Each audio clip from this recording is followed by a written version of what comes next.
The person you love has been hurting you for a long time, and you cannot quite tell why. They have not been cruel. They have not been absent. Something quieter has been wearing you out, and tonight you are going to find out what it is. It is not them. It is one silent expectation you have been placing on them, that they would make the inside of your life feel okay.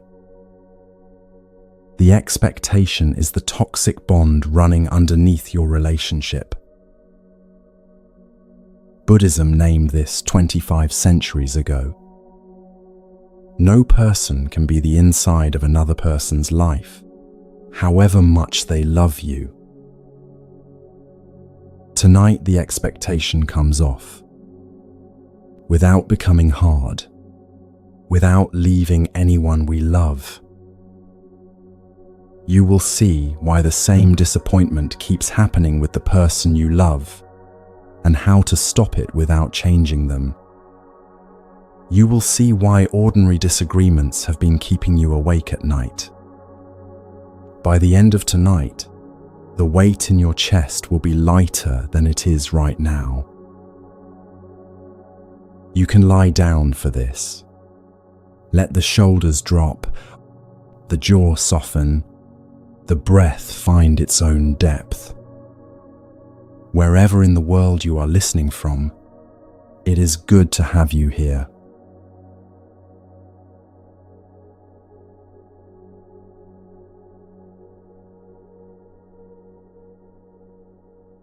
Now, with the breath where you have just put it, listen for these sentences inside yourself.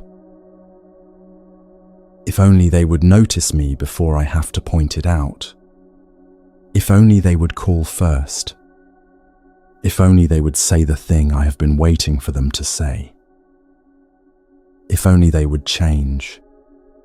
If only they would arrive, finally, as the person I have been imagining since I was very young. You have been saying these sentences inside yourself for years. You may have never said them out loud. You may have never even fully heard them. They have been running anyway, quietly, behind every conversation with the person you love. That list is the demand. Tonight we are going to read it together, line by line, until you can see exactly what you have been asking them to do. The first line is the smallest. If only they would notice me before I have to point it out. Read what this line is actually asking. Notice me without my having to ask. Read my mind. Know what I need before I know what I need. No human being has ever been able to do this. Not the kindest partner, not the most attentive parent, not the most loyal friend. Your contract has been asking them to do it anyway, for years. You may already know exactly which moments come up when you read this line. The birthday they remembered too late. The meal you prepared they walked past. The good news you brought home that landed flat. The small kindness you offered that they did not seem to register. Each of those moments became another small entry in a ledger neither of you knew you were keeping. The ledger has been getting longer for years. Tonight is the first night anyone has shown it to you. The second line is louder. If only they would call first. Underneath this line is a small, hidden assumption. If they cared, they would call. If they do not call, they do not care. The math is wrong. The math has been running anyway. Every uncalled day becomes evidence. Every silence becomes proof. Every absence becomes a verdict. Notice that this line travels. It rides the small hours when the phone has not rung, It rides the moments after a difficult exchange when you wait, deliberately, to see whether they will reach first. It rides the holidays where one of you remembers and the other does not. Every time the line wins, something small inside you closes. The closing is not dramatic. It is the kind that adds up across years until two people who once felt close cannot quite remember when the closeness left. The third line is the heaviest. If only they would say the thing I have been waiting for them to say. Read it slowly. The waiting in this line is older than the relationship. The thing you are waiting for them to say is not a thing they failed to say last week. It is a thing the first person who was supposed to say it never said. You have carried the unsaid sentence into every relationship since. Every new person has been auditioned, quietly, for whether they might finally say it. The few who have said something close enough have been promoted to the people you love, and then asked, over time, to keep saying it. Each time they fail, the original wound gets reopened. The unsaid sentence varies. For some it is, I am proud of you. For some, I see how hard you tried. For some, I am sorry. For some, you did not deserve what happened to you. For some, you are not too much. Read your own list. The exact words may surprise you. They may have been waiting in you, in the same shape, for 30 or 40 years. The fourth line is the most dangerous. If only they would change. This line is the relationship's central contract. The person sitting across from you is being asked to become a different person. They cannot. They have been trying. The trying has been wearing them out. What you have been calling them difficult, they have been calling you exhausting. Both descriptions are accurate. Both descriptions are pointing at the same contract. The change you are asking for has a particular shape. Soften where they are sharp. Be present where they are absent. Be still where they are restless. Be patient where they are quick. The shape is the inverse of who they are. A person cannot become their inverse. They can, at most, visit the inverse for short periods, on good days. Most days they will be themselves. The contract reads each return to themselves as a betrayal. The fifth line is the oldest. If only they would arrive, finally, as the person I have been imagining since I was very young. This line is the contract's signature. It says, in plain words, that you have been waiting, for as long as you can remember, for someone to be the answer. The answer to the loneliness you do not always notice you have. The answer to the small, persistent ache underneath your better days. The answer to the question of whether your life is real. No one can be that answer. The answer is not in another person. The contract has been pointing at the wrong address for your entire life. The imagined person you have been waiting for has had many names. When you were 6, they were a grown-up who would finally see you. When you were 16, they were the one who would finally find you in a crowd. When you were 26, they were the one who would understand the parts of you no one had touched yet. Whoever you are tonight, they have a current name. A face you can almost see. A scene you can almost build in your head, in which the conversation finally goes the way you have always wanted it to go. That conversation will not happen with anyone. It was never going to be a thing one human said to another. It was a thing you were always going to need to find at home.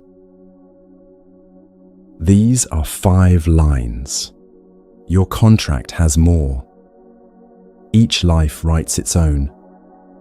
If you sit with the list for a few minutes, you will probably hear a few of your own that are not on this page. The lines vary by person. The shape of every contract is the same.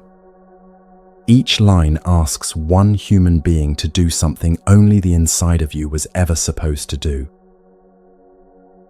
Here are some others people have heard inside themselves. If only they would stop drinking. If only they would forgive me for what I did at 23. If only they would believe me when I tell them I am tired. If only they would be there when the hospital calls. If only they would understand, without my having to explain again, what last year cost me. Add your own. The list is longer than 5. Reading it is the work. Notice what these lines have in common. They come from the loving.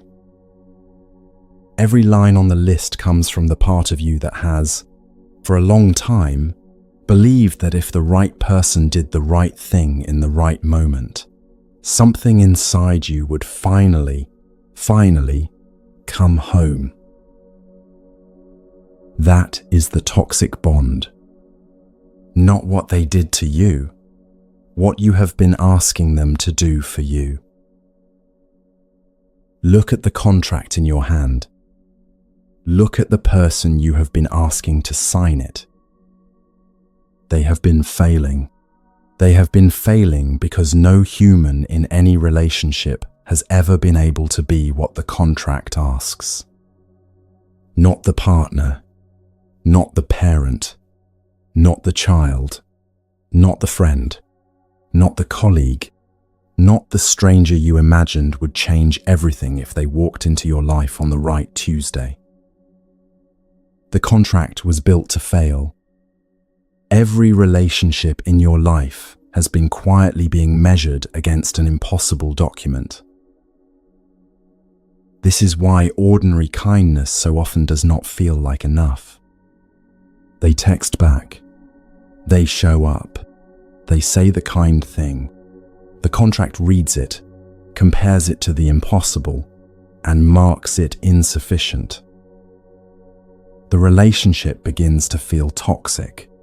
The other person begins to feel on their side as though nothing they do is ever quite right. Both of you are correct. Both of you are inside a contract neither of you knew you signed. This is also why people who love you sometimes drift away from you in slow, mysterious ways. They cannot name what is wrong. Neither can you. They sense, at some level, that they are being asked to carry something no person has the shape to carry. They start to retreat, small step by small step. The loving has begun to feel like an audition for a role they cannot quite play, and something in them needs to step off the stage. This is why we leave relationships and find ourselves, 3 years into the next one, back in the same fight. The person changes. The contract does not. The new partner who started so different ends up, 3 years in, feeling like the old one. The new job that promised a different kind of validation offers the same flat aftertaste as the old one. The new friend suddenly sounds like an old friend. The pattern repeats because the contract has not been touched. The contract is older than this relationship. You did not write it down here. You have been carrying it from one person to another for most of your life. In its earliest form, it was made before you had words. A small one in a crib needs an adult to come. Sometimes the adult comes. Sometimes the adult does not. Sometimes the adult comes physically and not entirely. The body is in the room, the eyes are elsewhere. Inside the small one, a quiet promise begins shaping itself. If only the right one arrives, with the right look, with the right hands, with the eyes that see only me, something inside me will finally settle. That promise becomes the first line of the contract.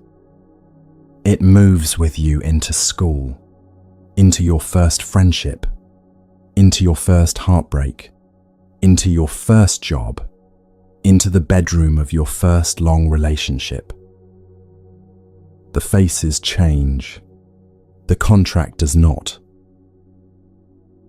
You may be hearing, as we name this together, a particular face surfacing in you.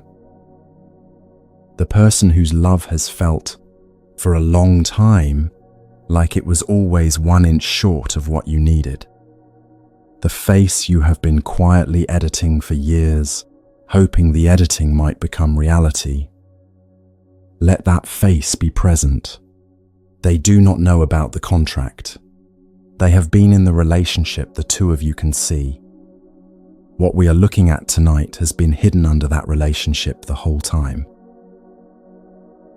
Read the contract closely. What it is asking is impossible. It asks the partner to be the parent who never quite arrived.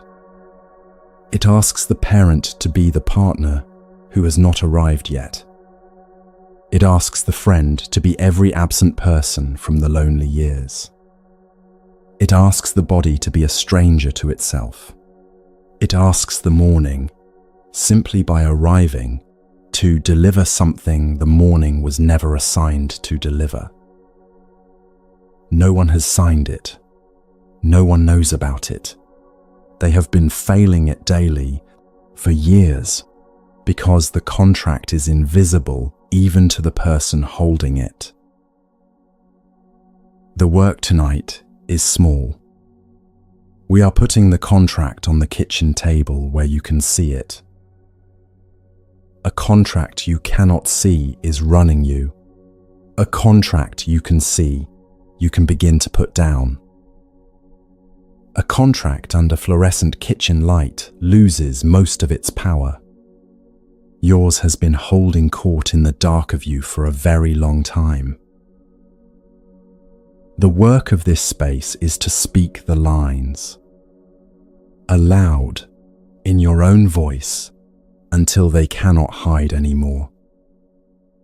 The naming does not change what the partner does next. The naming changes who is holding the next thing the partner does. A witnessed contract is a contract that has lost its grip. The witness is you. The grip is what we are loosening tonight. That is also the door to the next part of the evening. If the contract is yours, not theirs, then no one outside is going to release it for you. The partner cannot. The parent cannot. The friend cannot. The new lover cannot. The promotion cannot. The morning cannot. Whatever you have been waiting for the world to deliver, the world has never had the right tools for the job. What that means for the morning after the partner finally said the thing, for the morning after the promotion finally arrived, for the morning after the long-awaited reconciliation, when you woke up and the inside of your chest felt the same, is the question we walk into next.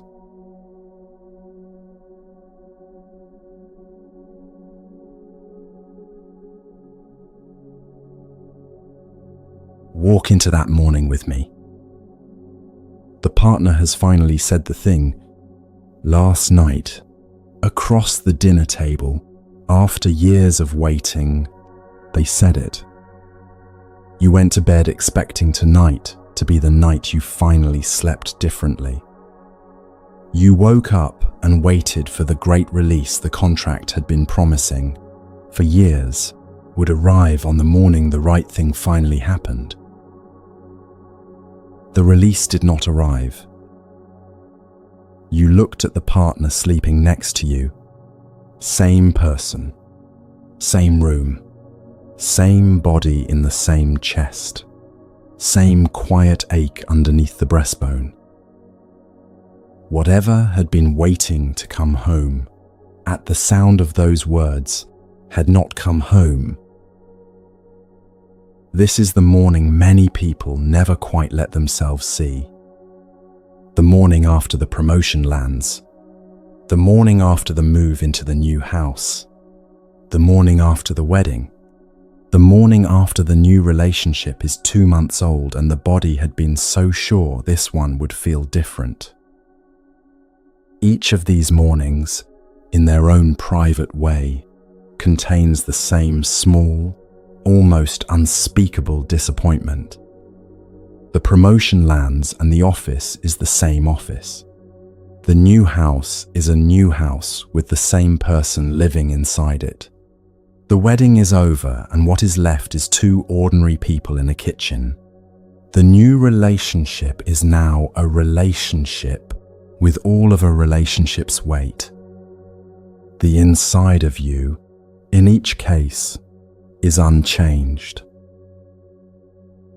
The mind, faced with this, almost never draws the conclusion the morning is offering.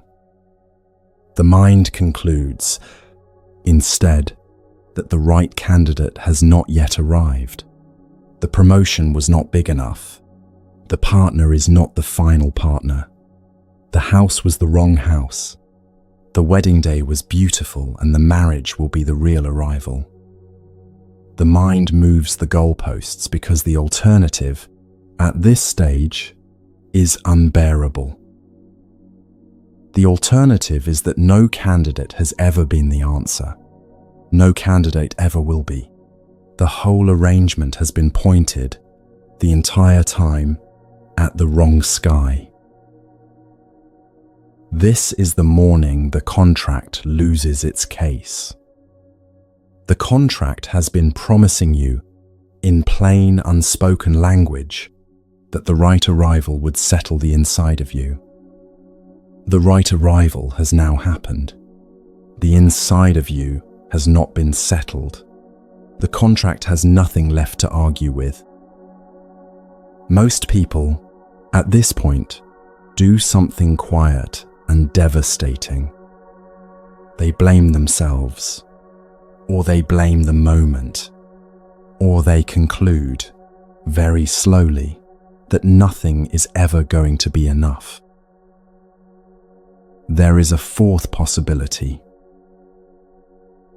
The fourth possibility is what early Buddhist teaching has been pointing at for nearly 25 centuries.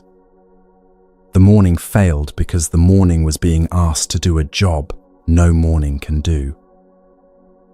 The hollow inside you is not in the world. It cannot be reached from the world.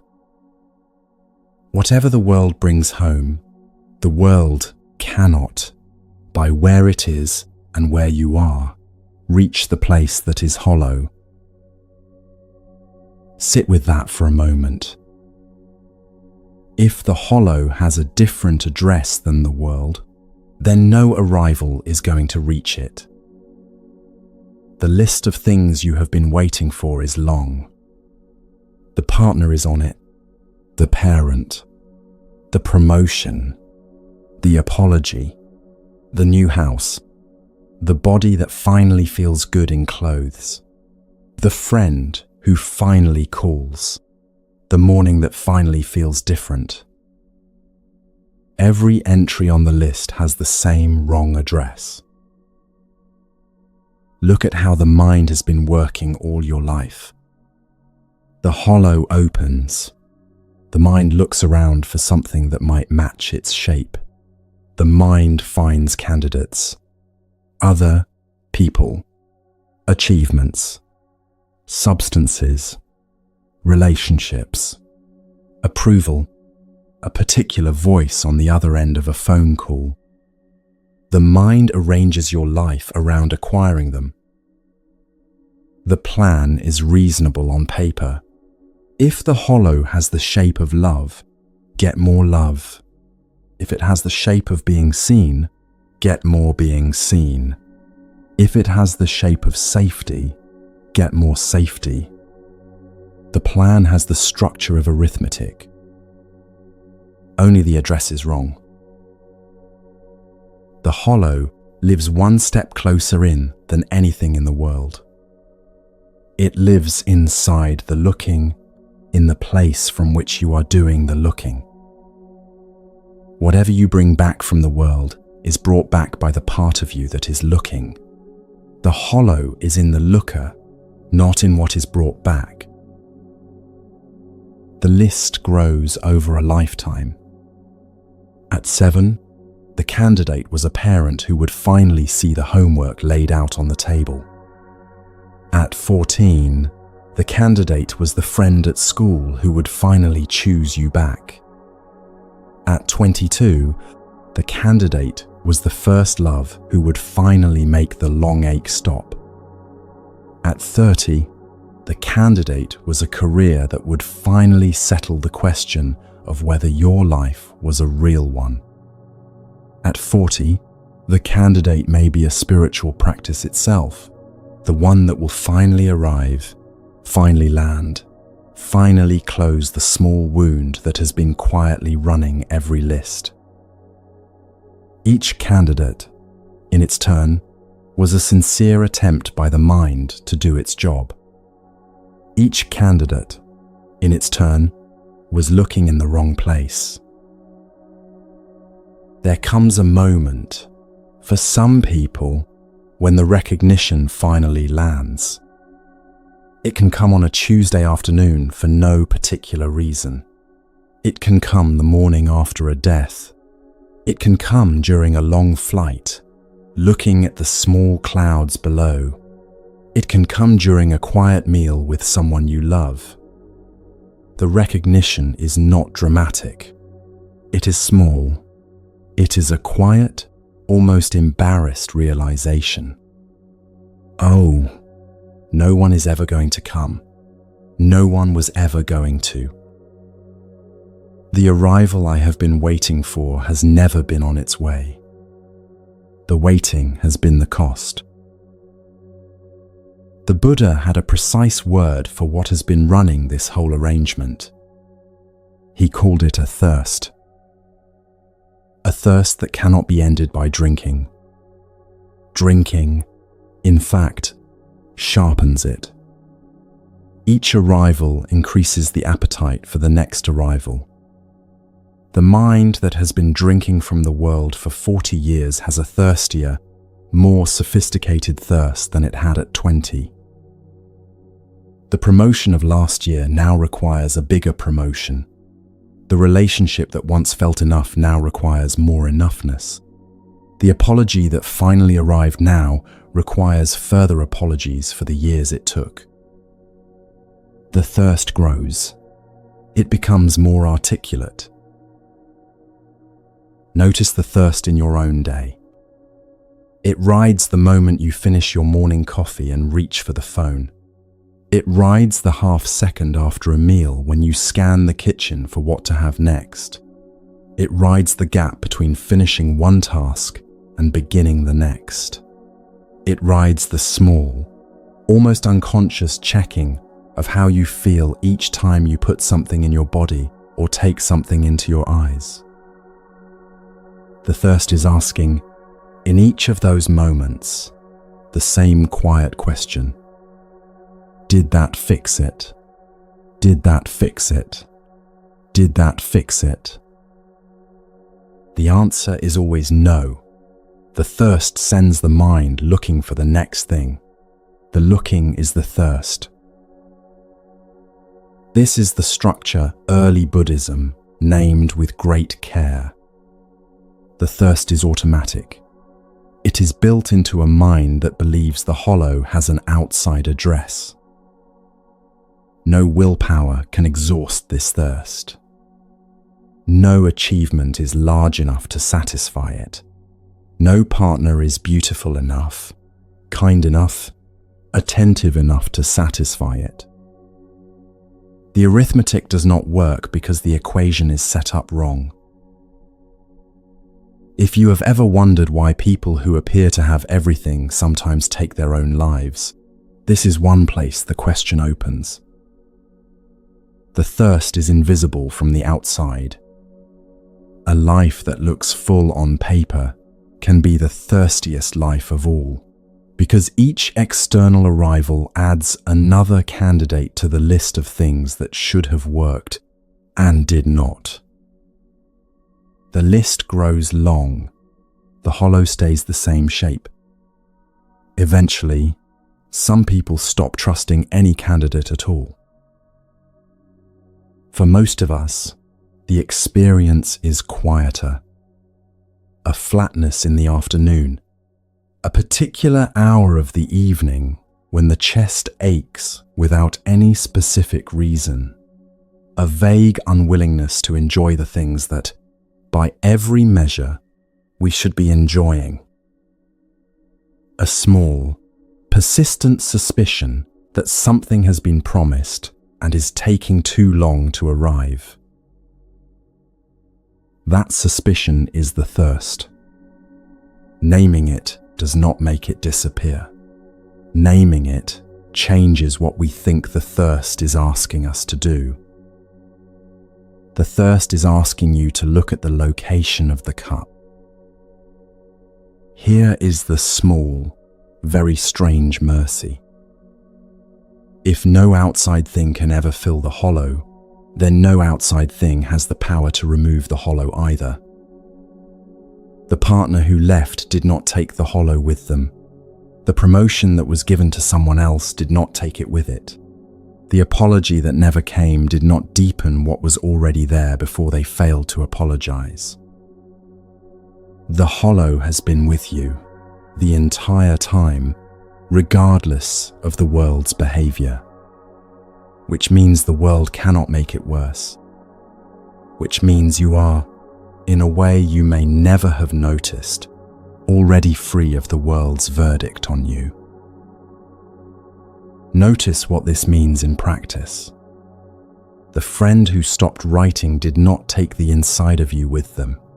The years your parent was unable to be the parent you needed did not rob the inside of you of anything that was ever theirs to give. The career you did not have did not deprive you of a self you would have had if it had gone differently. Whatever the world decided about you, on whichever Tuesday, the inside of you was already exactly what it has always been. Untouched. The inside of you lives in a place the world cannot reach, which means it lives in a place no Tuesday can decide about. This is hard to hear at first. The hope that the right person, the right job, the right house, the right child, the right repair of the past will finally make it stop has held many of us together for a long time. Letting go of that hope feels, at first, like grief. Allow the grief. The grief is the body recognizing the truth. A future that was never going to deliver what it promised has been costing you the present every day it has held the lease on your imagination. The grief is real. Many of us have been holding this hope for 30, 40, 50 years. It has organized the small choices: whom to date, where to live, which job to take, which version of yourself to display in which room. Letting the hope go feels, for some, like the loss of a long companion. Allow that. The companion was not real. The grief for it is real. Both can be true at once. The grief is also the doorway. On the other side of it, the world becomes a place you can enjoy without needing it to save you. The partner becomes a person again, ordinary, imperfect, belonging to themselves. The work becomes work. The morning becomes a morning. Each thing becomes itself. The cup of tea is allowed to be a cup of tea. The conversation is allowed to be a conversation. The body is allowed to be a body. Nothing is being asked to do the work of saving you, because that work is no longer being assigned to anyone outside. This shifts what every ordinary disappointment now means. The text that came back too short, the friend who did not call, the look from your partner that landed wrong last week. Each of those small disappointments was the contract reading the world for a verdict on the inside of you.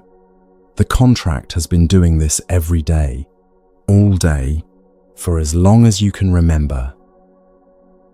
Once the contract comes off, the disappointments stay. The verdict reading stops. A disappointment becomes a disappointment. Small, brief, survivable. The body lets it pass. The day continues. There is one more layer to look at before we move forward. The hollow, by itself, is not actually unbearable. Many people live with it most of their lives without it bringing them to their knees. What brings us to our knees, what wakes us before we are ready to be awake, what makes ordinary disappointment feel intolerable, is something we add to the hollow. Something we pick up, almost by reflex, the moment the world fails to fill us. A second wound that we do not see ourselves making. The Buddha had a precise word for it, a precise image, an arrow.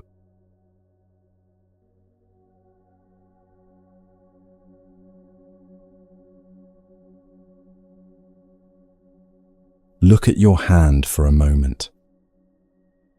The arrow is already in it. The Buddha told his students this.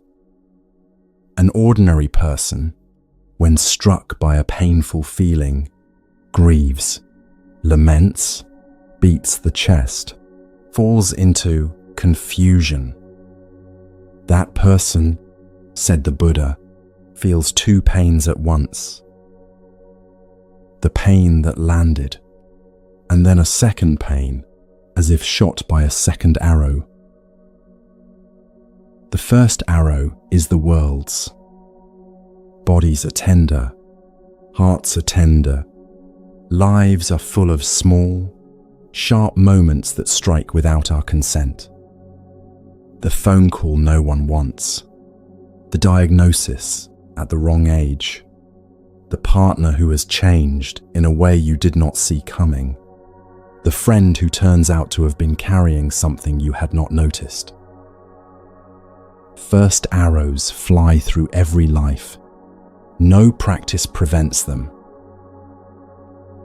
The second arrow is yours. The second arrow is the story you start telling about the first one. The replay loop. The composed responses you never sent. The list of all the people who do not have to deal with this kind of arrow. The accusation made against yourself for having been in the place the first arrow could find you. The accusation made against the world for shooting it in the first place. All of that the Buddha named with one small word, arrow. Notice this in your own week. A recent first arrow, something that landed. Notice what your mind has done with it since. The replay, the waking earlier than you used to, the way the evening tightens around the moment you last thought about it, the body holding itself slightly braced, all the time in case the arrow comes again. Most of the suffering you have been carrying since the original event is not the original event. It is your hand, reaching back, drawing the next arrow, firing it again. There is one place the second arrow lives most often: inside relationships. Someone you love does an ordinary human thing, forgets a date, speaks too quickly, is tired in a way that lands wrong. The first arrow is small. It would have lasted 10 minutes if you had let it lie where it fell. Instead, the second arrow gets drawn almost instantly. They always do this. They never see me. They have not changed.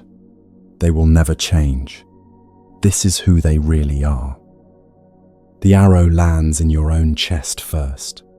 Then it gets fired, sometimes outwardly, sometimes only inwardly, at them.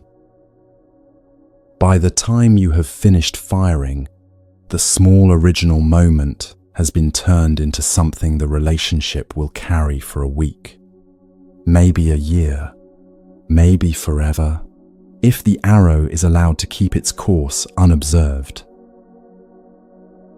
This is also, in the most ordinary sense, what makes a relationship feel toxic. Most relationships called toxic are relationships where two people have been firing second arrows at each other for a long time without seeing themselves do it. The first arrows that started it all, in many cases, were ordinary, human, not particularly cruel. What turned the situation toxic was the steady, unwitnessed firing of second arrows back and forth across the kitchen table for years.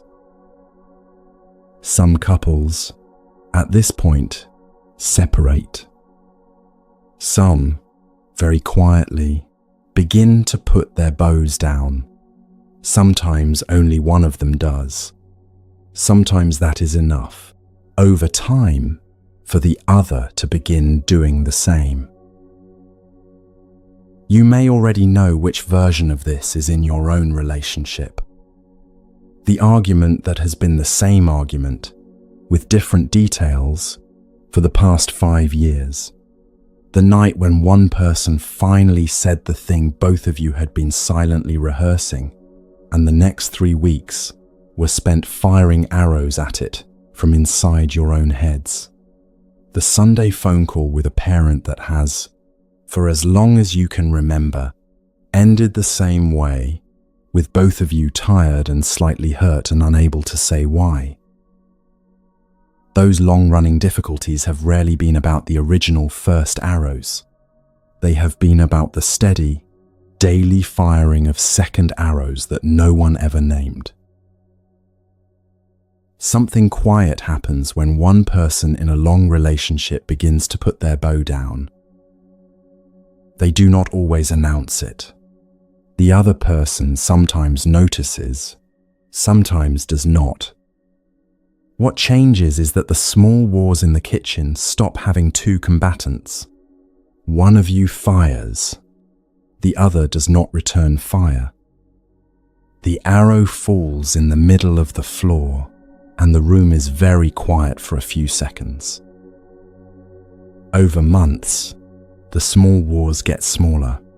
Some couples, at this point, rediscover each other.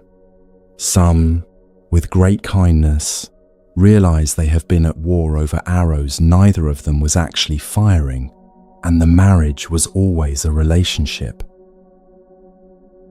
There is a moment in every second arrow firing where the choice exists. It is small. It comes a few seconds after the first arrow has landed, just before the second arrow is drawn. Most of us miss it. We feel the first arrow. We reach back automatically.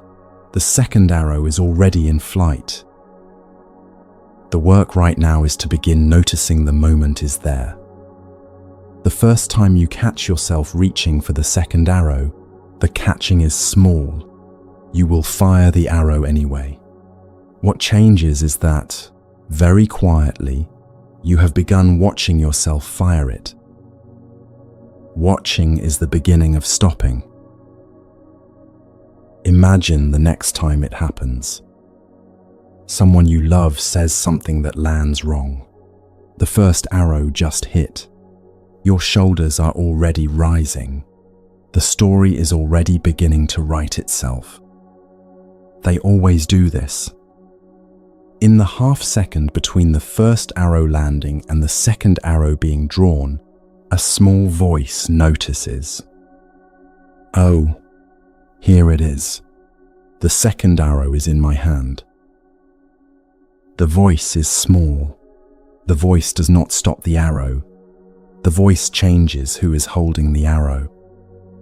Until tonight, the arrow was being held by an unwitnessed reflex. Now it is being held by a witnessed one.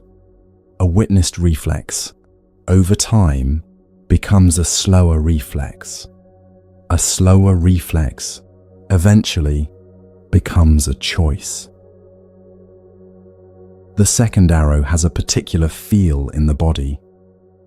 A small, familiar tightening in the throat or the chest.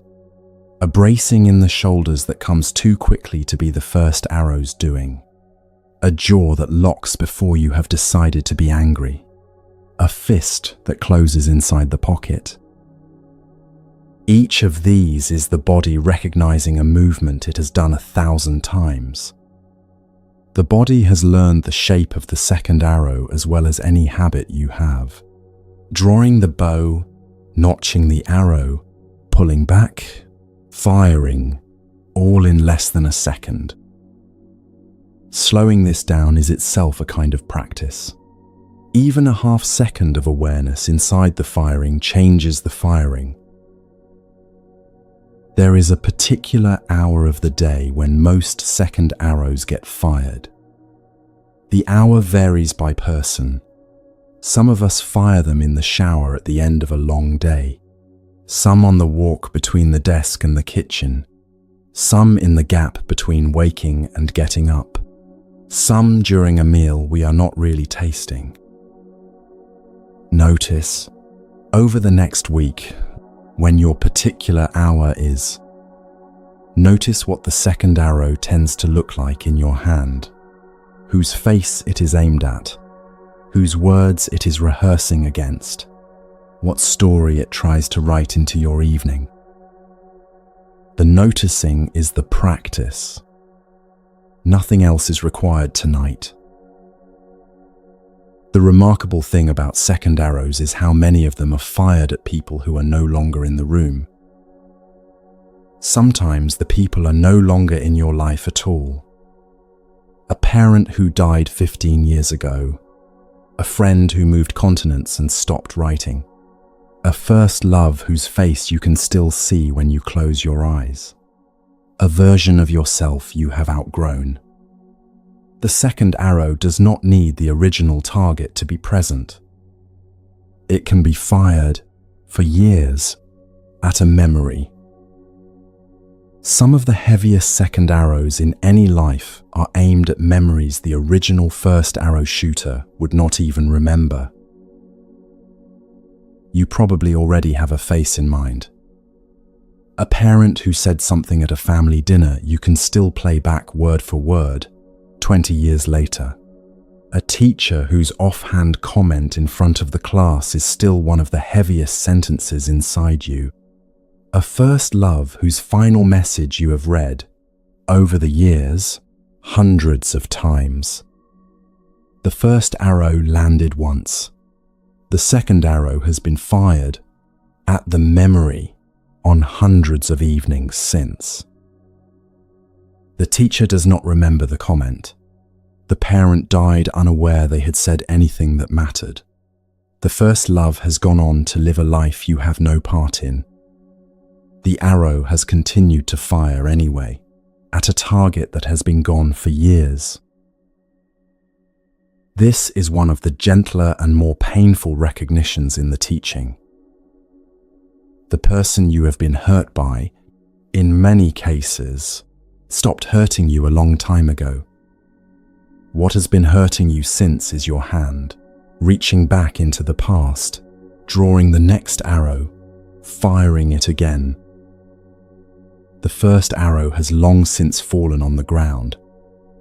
The second arrow is being drawn freshly each evening, in the kitchen, in the bath, in the half hour before sleep. Notice this without blaming yourself. The mind has been doing what it knows. The mind has not yet been shown that the original target has left the room. There is also a kind of second arrow we fire at ourselves directly.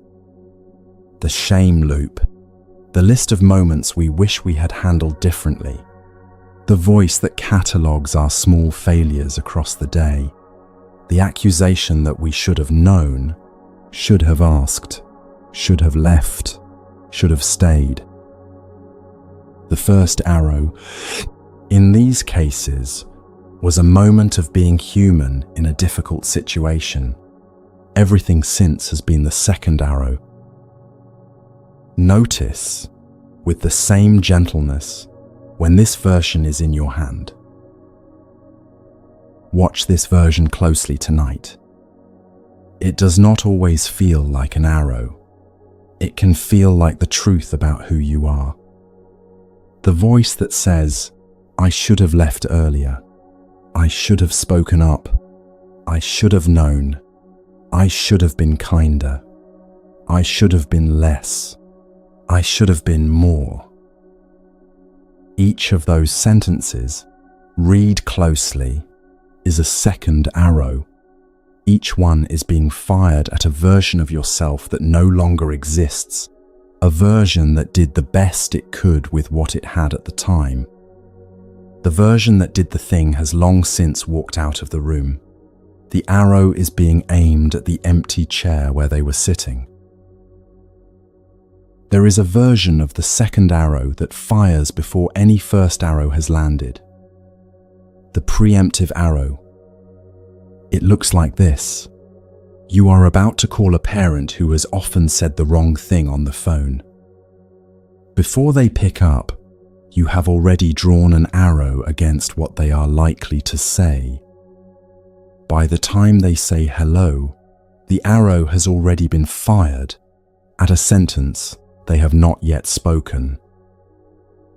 Most of the call is then spent inside that preemptive wound, reading every word they say through it. The wound is real. The first arrow, the one from the world, has not yet arrived. It may not arrive at all. The preemptive arrow has done the damage on its own. Notice the preemptive arrow next time you are about to walk into a room where it usually fires. The body knows the room. The arrow is already half drawn before you are through the door. A piece of good news lives quietly inside this teaching. The second arrow, being made by you, can be put down by you.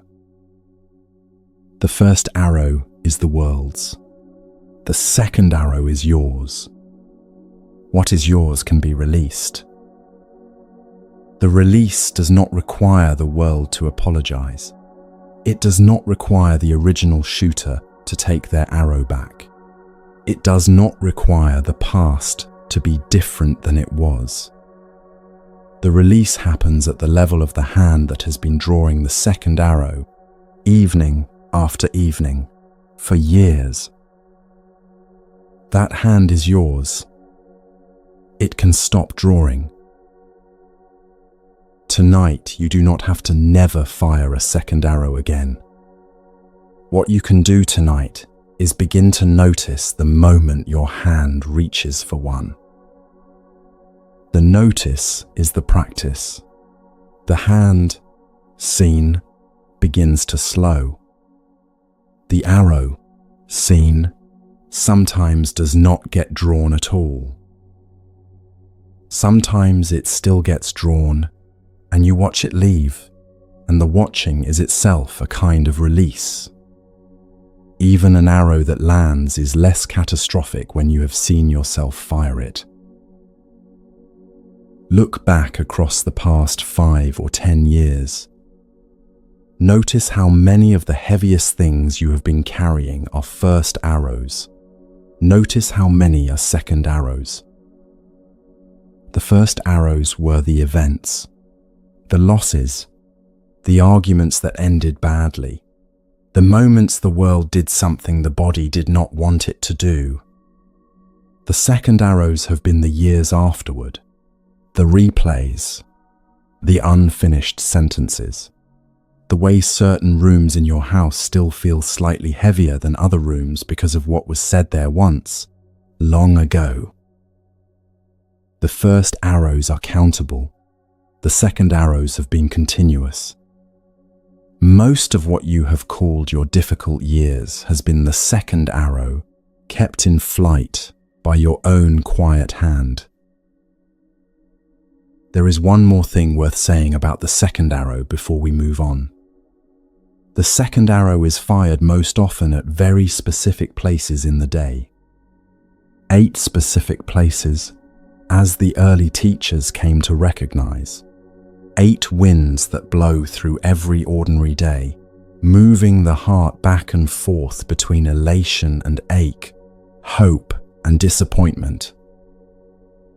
Once you can see the 8 winds, you can begin to see why the second arrow keeps reaching for the bow at the same hours each day. That is the next door.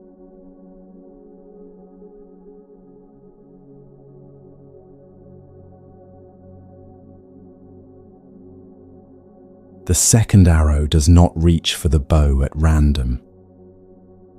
It reaches at 8 specific moments. 8 winds that blow through every ordinary day. Gain and loss, fame and disrepute, praise and blame, pleasure and pain. The Buddha named these 8 as a teaching that has, for centuries, helped people see why an ordinary day feels so tired by sundown. The 8 come in pairs. Each pair is the same wind blowing in opposite directions. When the wind blows in your favor, the mind opens. When it blows against you, the mind closes. Most days, for most of us, are spent inside that opening and closing. Walk with me through one ordinary day, the kind you may have had recently. The morning begins. A small wind of pleasure blows. The first sip of coffee, the exact temperature of the water in the shower, a soft moment with the dog, the cat, the partner, the small child. The mind leans toward this wind and presses itself into the pleasant. Then the wind shifts. The shower runs cold. The dog has been sick on the rug. The partner is in a mood you cannot quite read. A small wind of pain. The mind leans away. Then the wind of gain. An email arrives with good news. A small confirmation that the work matters.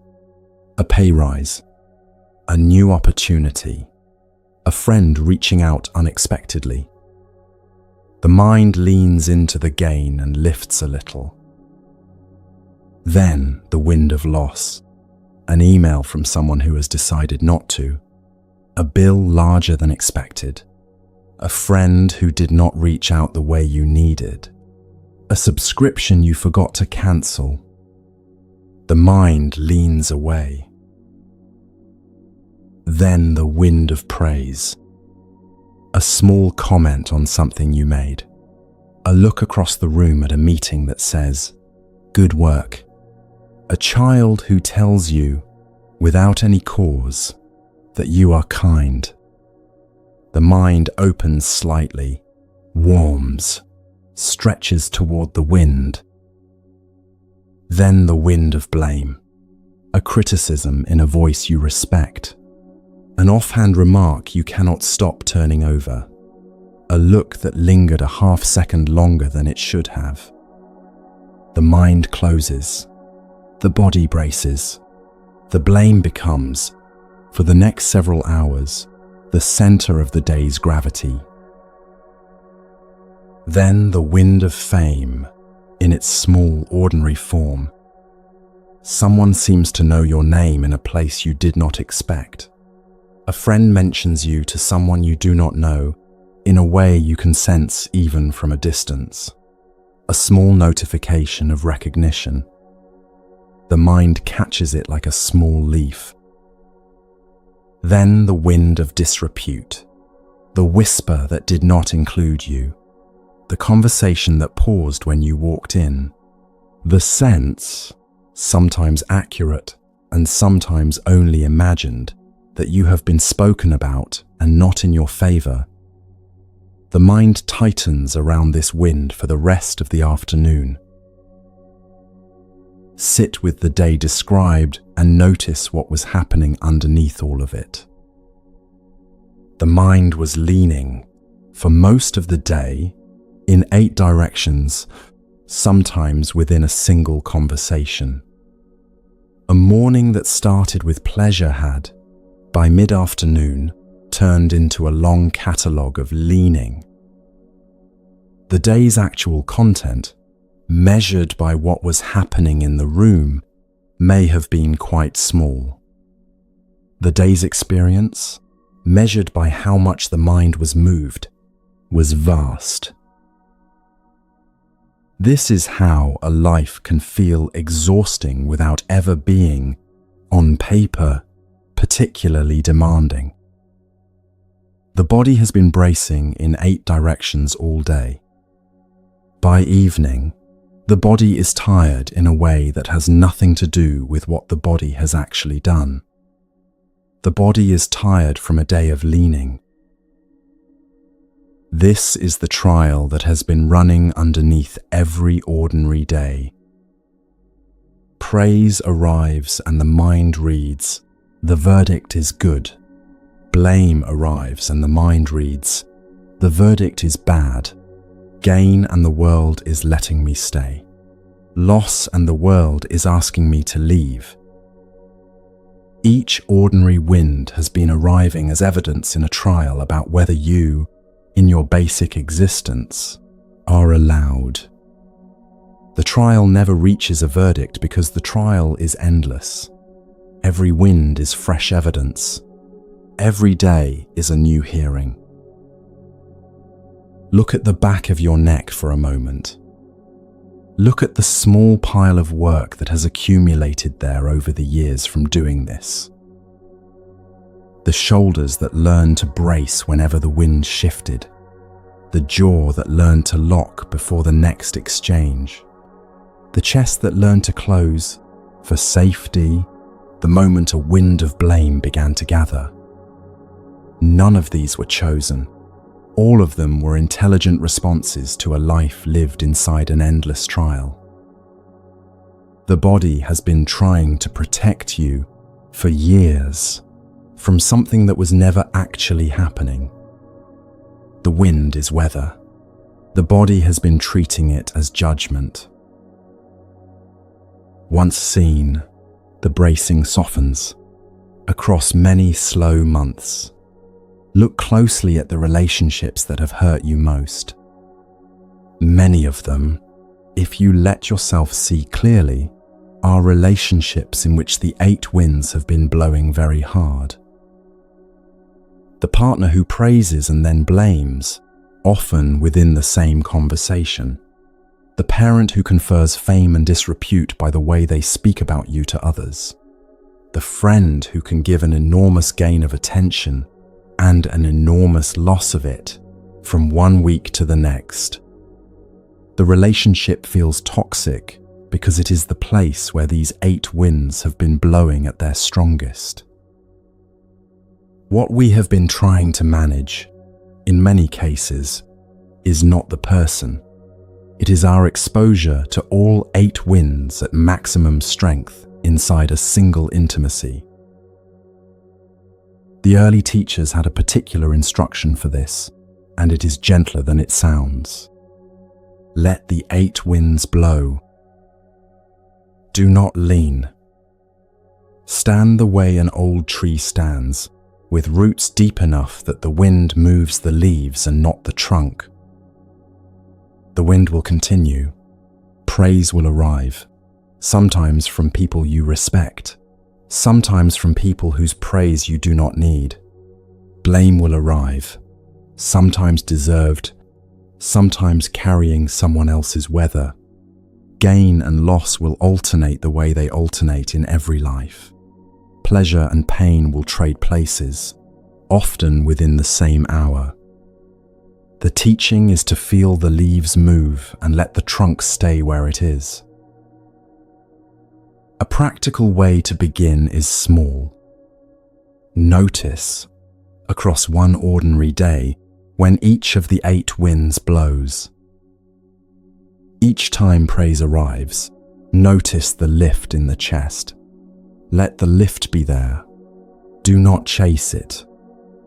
Each time blame arrives, notice the small contraction. Let the contraction be there. Do not run from it. Gain, loss, fame, disrepute, pleasure, pain, each one, over the course of a day, visits. Notice that each one passes. Praise that arrives at 10 in the morning is gone by lunch. Blame that lands at 3 in the afternoon is mostly forgotten by sleep, when it has been let alone. The winds are weather. Weather changes. There is something quietly liberating about this practice. The winds are not personal. The praise that landed today did not arrive because of who you fundamentally are. It arrived because the wind happened to blow that direction. The blame did not land because of who you fundamentally are. It landed because the wind happened to blow the other way.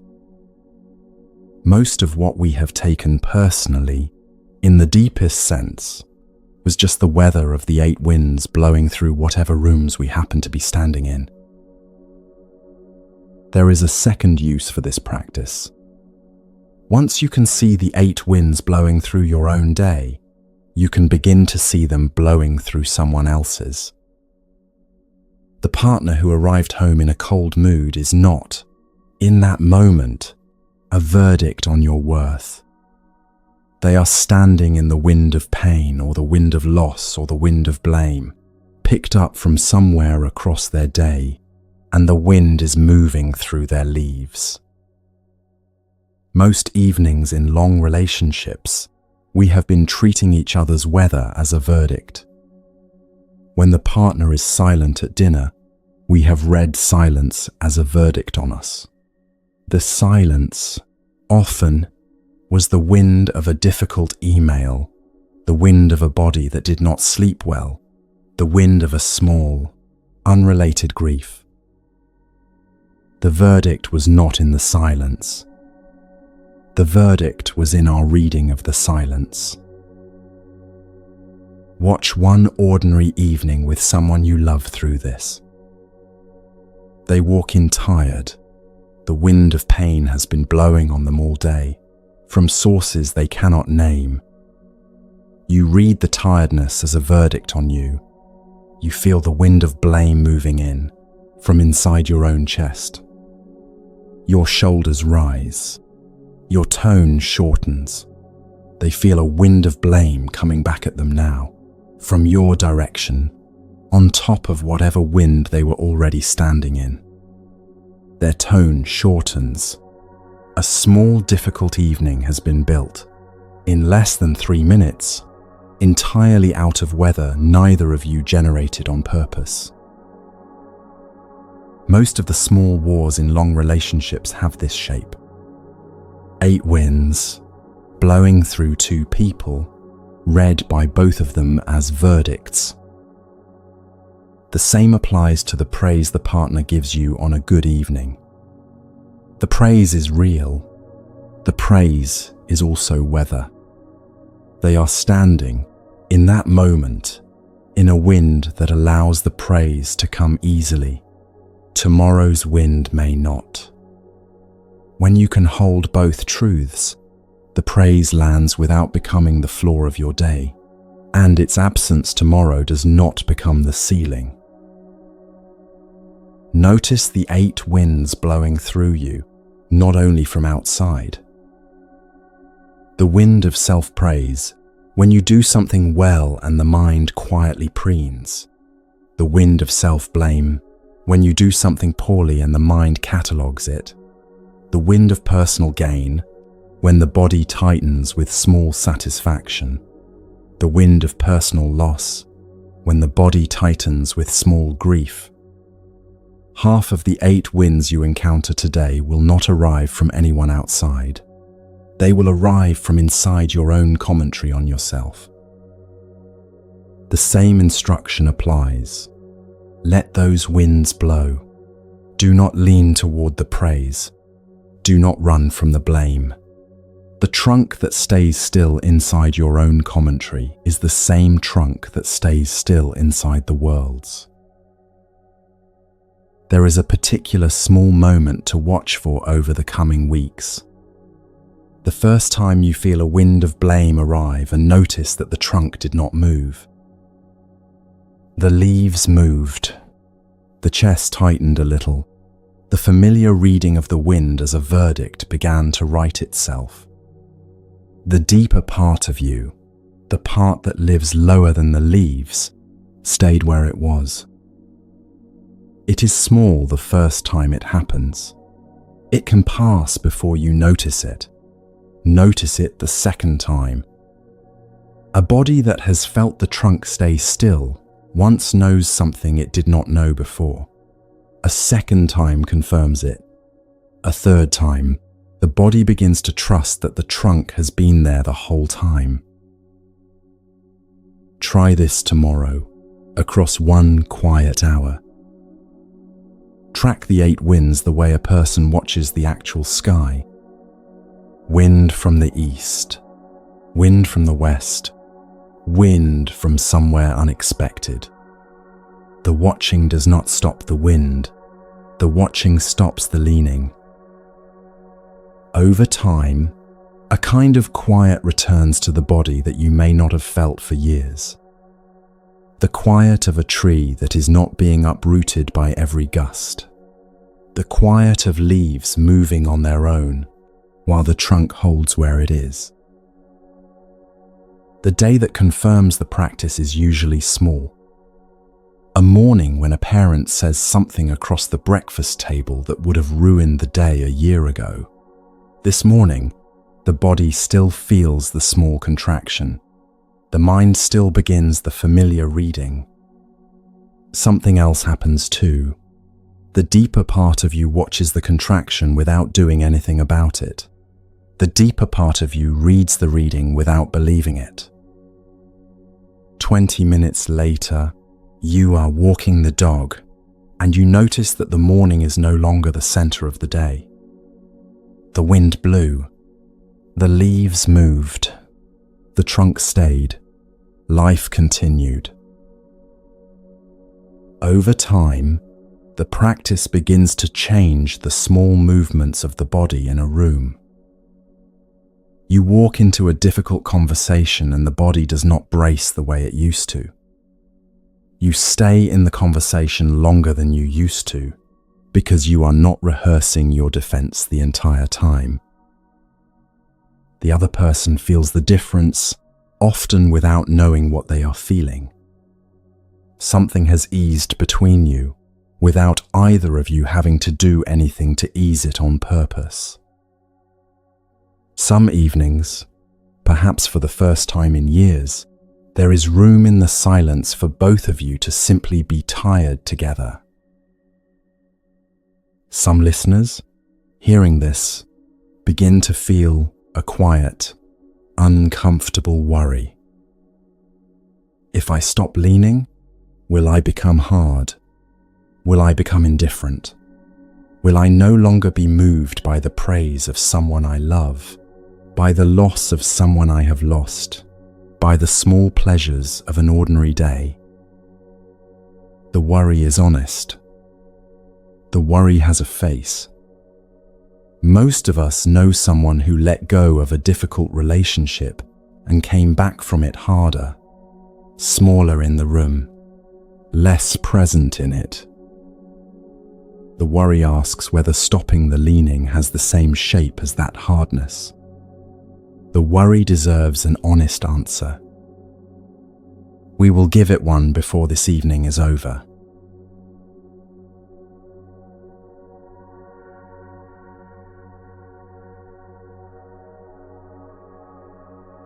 Look at one of those faces. You probably know one. A friend who left a marriage and came back from it harder. A sibling who stopped speaking to a parent and now keeps the world at one careful arm's length. A colleague who walked away from a company they had given themselves to and walked back into the world with something closed in the eyes. All of them stopped leaning. None of them seem freer. The worry asks whether their face is what the trunk staying still actually produces. It is not. What those faces show is something the early teachers had a separate name for. Aversion. Aversion looks identical to letting go from the outside. The two are nearly opposite from the inside. Both walk away from a relationship. Both say, I am not going to keep being hurt by this. Then they do different things next. Aversion contracts. It begins screening every new person against the old one. It refuses to soften towards strangers, because softening is what got it hurt the last time. It carries the same contract you set down earlier, only inverted. Where the contract once demanded that someone fill the hollow, aversion now demands that no one ever come close enough to disappoint it again. Aversion has not actually let go. It has changed strategies. A heart that has actually let go does something stranger. It softens. It softens toward the person it left. It softens toward the next person it meets. It softens toward the parts of itself that signed the original contract. The softening does not mean it goes back to the relationship. The softening means the wall that could have been built is not built. The relationship the released heart has now, with the person it left, has lost some of its old warmth. It has not turned cold either. It has turned honest. Whatever needs to be there is there. Whatever does not need to be there has gone. The room is clear. Look at the two faces side by side. The face that came back from a difficult ending harder has stopped letting weather move it. It has stopped leaning and stopped softening at the same time. Its face has the quality of a tree whose branches have been bound with wire to keep the wind from doing anything to it. The tree no longer bends. The tree no longer breathes. What is left is a kind of standing that is not actually living. The other face, the one that came back from the same kind of decision more alive, stopped leaning without binding the branches. The wind moves through. The branches still bend. The trunk stayed where it was the whole time. The early Mahayana teachers were very alert to this risk. Shantideva, a Tibetan tradition voice from over 1,000 years ago, wrote a long verse poem on how the heart trains itself. Most of what he wrote can be summarized in one uncomfortable observation. It is much easier to harden than to release. The two look the same from outside. The two are almost opposite inside. Renunciation, in the sense Shantideva meant, is a specific change in how the body is present in a room. The change is hard to describe directly. It is something closer to the calm of a person who has been carrying a heavy stone for 30 years and has set the stone down and is noticing, for the first time in a long while, what their hands feel like when they are empty. Hands that have just put down a stone are not numb. They tingle. They feel the air across the knuckles. They feel the way the fingers move on their own when they are not holding anything. A heart that has just released a contract feels. It feels more than it did before. The contract had been numbing the heart through constant strain. Released, the heart is closer to itself than it has been in a long time. There is a small surprise that arrives. For some, a few weeks into this work, a partner says something that should have launched a familiar argument. The body waits for the arrow. The arrow does not come. The mind notices that the contract did not pull back the bow this time. The room is quiet for a moment. The partner notices it too, in a way they cannot quite name. The conversation goes somewhere small and ordinary. The dishes get put away. The lights go off. Both of you sleep. A fight that would have lasted a week did not happen. Neither of you knows quite why. Notice what returns when the contract comes off. An unexpected ease around strangers. The cashier at the supermarket whose tired face you actually notice now. The friend whose voice you can hear without already deciding what their voice means about you. The partner, if you are still with them, who suddenly has a body and a face you have not really looked at in years. The world becomes, very quietly, more available. You are easier to be with. You are easier to surprise. You are easier to love. There is a particular sensation in the chest the first time the contract is set down. It is not joy. It is closer to the feeling of a held breath being given permission to leave. The chest opens half an inch. The shoulders drop a little further than they have for months. The face, in a mirror, looks slightly less like the face you have been carrying. Many people miss this sensation the first time. The mind is so used to bracing for the next thing that it does not notice the bracing has stopped. The body knows. The body has been waiting for years to be allowed to stop. This contradicts something most of us have been told, in different ways, for most of our lives. We have been told that the way to be lovable is to lean harder, to care more visibly, to make our needs known so that the world can fill them. The teaching here points the other way.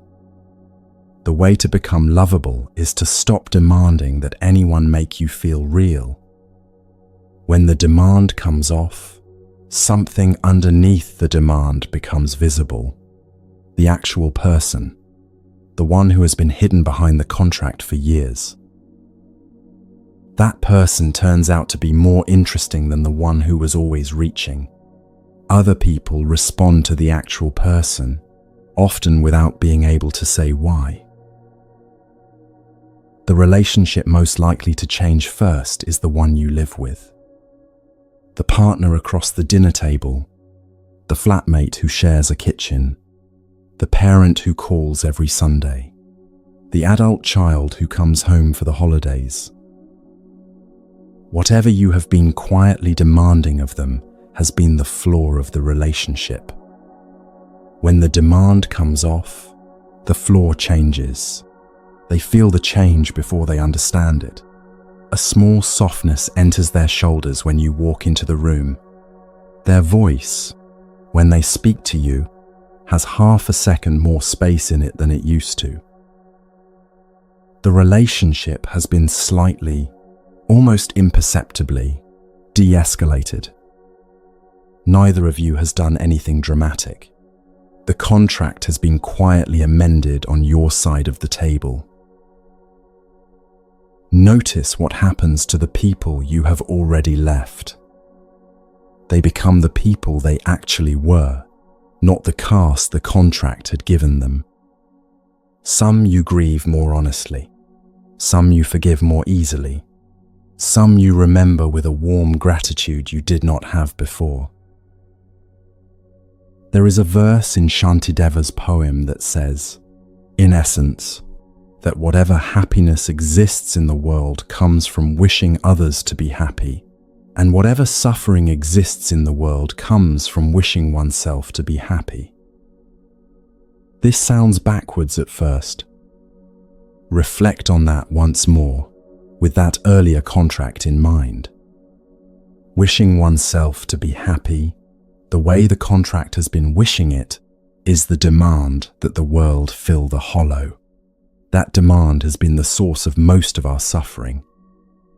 Wishing others to be happy, by contrast, is the orientation of a heart that no longer needs the world to be a particular way.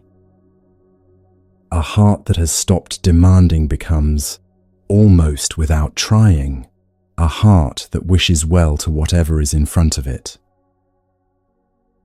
There is a particular kind of love that becomes available only after the demand has come off. You may have felt it once or twice, usually in moments that surprised you. A morning with a parent who is now old and frail, when something between you that had been tight for decades simply released, and you found yourselves drinking tea together as two people instead of as a contract. An hour with a partner during a long illness, when you stopped expecting them to be the one they used to be, and they became, simply, the one in front of you. A walk with an old friend in which neither of you was performing the friendship, just walking. Those moments were what love looks like when no contract is running. The teaching here is that those moments do not have to be rare. They are available whenever the demand is allowed to come off. There is a specific small kindness that becomes available once the contract is off. You can wish a difficult parent well in the same week they have hurt you. You can wish a former partner well without wishing they would come back. You can wish a colleague well even though they were the one who got the promotion. The well-wishing is not performance. It does not require you to forgive what they did. It is simply the body's natural movement when no contract is asking it to stay closed. Some listeners, hearing this, wonder whether loving someone without demanding anything in return means becoming a doormat. The teaching is precise on this. A heart that has released its contracts is more able to set boundaries. The boundary that comes from a settled trunk is firm and easy. The boundary that comes from a leaning trunk is brittle and hard to hold. The released heart can say no without resentment, walk away without bitterness, end a friendship without composing speeches in the shower for months afterward. The released heart is also more capable of saying yes when yes is what is wanted, without the small, hidden contract that wants the yes to be repaid. The first weeks of this work are mostly noticing the contract reaching for the bow, noticing the small body movements that have been arming you for arguments before they begin, noticing the sentences you have been quietly demanding people answer. Most days, Nothing visible changes.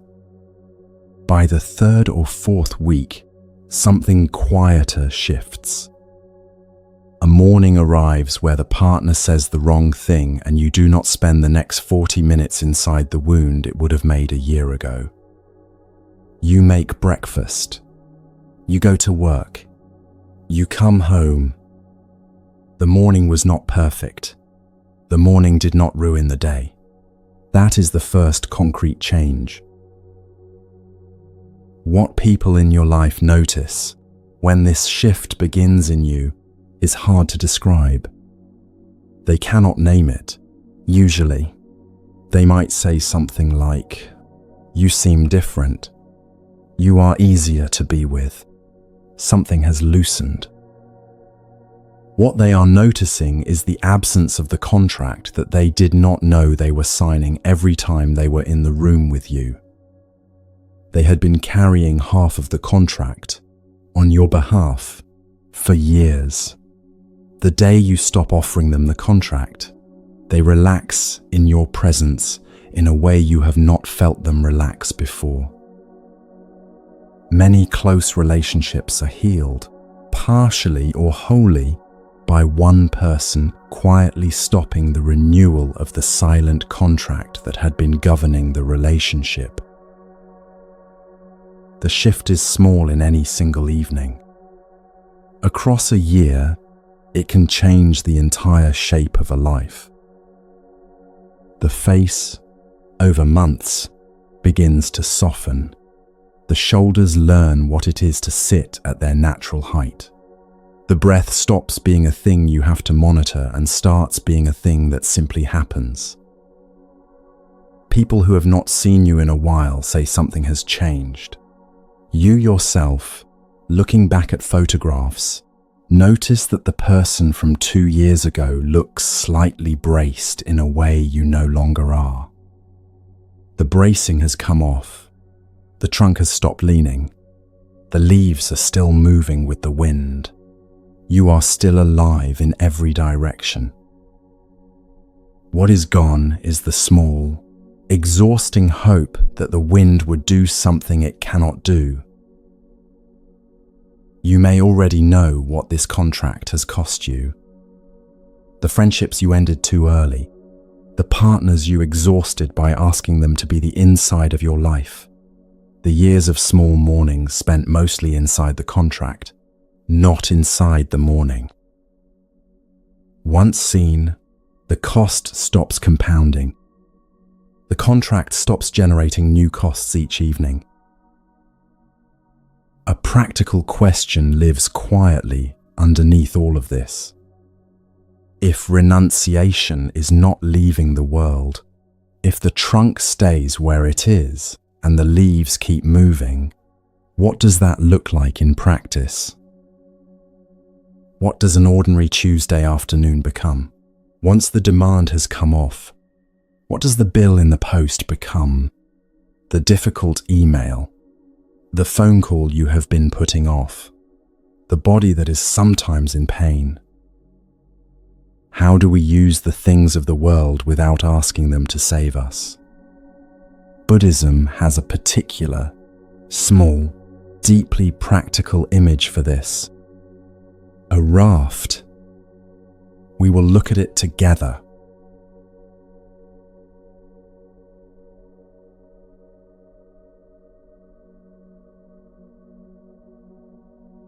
A man comes to a wide river he cannot swim. He gathers branches and grass and binds them into a raft. He crosses. He reaches the far shore. The Buddha asks his students this: should the man, in gratitude, lift the raft onto his shoulders and carry it for the rest of his journey? They say no. The raft has done its work. The work was the crossing. The wise person sets the raft down at the water's edge and walks on. This is the small, exact image the Buddha offered for how to live with the things of the world once the contract has come off. The partner is a raft. The work is a raft. The home is a raft. The body, in some sense, is a raft. Even the spiritual practice itself is a raft. Each thing has a job. Each thing helps you cross a particular stretch of water. Each is used with respect for what it can do. Each is set down with respect when its water has been crossed. Your teacher in the source talk put it in plain words. Be practical. Carry no extraordinary illusion. Be practical with the relationship. Care for it well. Show up. Listen. Forgive. Be honest. Carry no extraordinary illusion. Do not ask the relationship to be the inside of your life. Be practical with the work. Do it well. Take pride in the craft. Negotiate fairly. Carry no extraordinary illusion. Do not ask the work to be the verdict on whether your life is real. Be practical with the body. Feed it well. Move it daily. Allow it to age. Carry no extraordinary illusion. Do not ask the body to be a younger version of itself, a permanent version of itself, a stranger to itself. The instruction is small. Living it is the work of years. What it changes over those years is the texture of every ordinary afternoon. Picture a Tuesday afternoon. The light is the color of ordinary days. The body is in its usual chair. Several practical things are in the room with you. A bill in the post that is larger than expected. An email in the inbox you have been avoiding for 2 days. A phone call you owe a parent who has been declining for years. A small ache somewhere in the lower back. A sense, running underneath all of it, that the day is asking too much. Notice what the contract used to do with this Tuesday. The bill was supposed to vanish. The email was supposed to be already answered. The parent was supposed to be a different parent. The body was supposed to be a body that did not ache. The afternoon was supposed to feel like a different afternoon. The contract demanded that the entire Tuesday rearrange itself into something easier, and the failure of the Tuesday to rearrange itself was the source of most of the suffering inside the room. Now picture the same Tuesday with the contract on the kitchen table where you can see it. The bill is still in the post. The email is still in the inbox. The parent still needs the phone call. The body still aches. Nothing in the room has changed. What has changed is what is being asked of the room. The bill is asked to be a bill. The email is asked to be an email. The phone call is asked to be a phone call. The body is asked to be a body. The Tuesday is asked to be a Tuesday. Nothing more. Nothing extraordinary. The shift sounds small. Inside the body, it is enormous. The shoulders settle by 1/2 inch. The jaw releases. The breath drops down into the belly where it has not been for hours. The mind, for a moment, is not negotiating with the Tuesday. It is simply in the Tuesday, doing the next thing. Pay the bill. Open the email. Pick up the phone. Notice the ache. Drink the water. Each task is given the size it actually has on this ordinary Tuesday in this ordinary chair. This is what practical living looks like once the demand has come off. The bill takes 10 minutes, the way bills tend to. The email takes its own time and is over. The parent on the phone is the parent on the phone, a real person on a real evening, a stand-in for nothing. The body that aches is allowed to ache and is given what it needs, and the afternoon continues. By evening, the day has been lived. A life made of such days adds up, over years, to a quiet kind of freedom. Many people, hearing this, notice a small disappointment.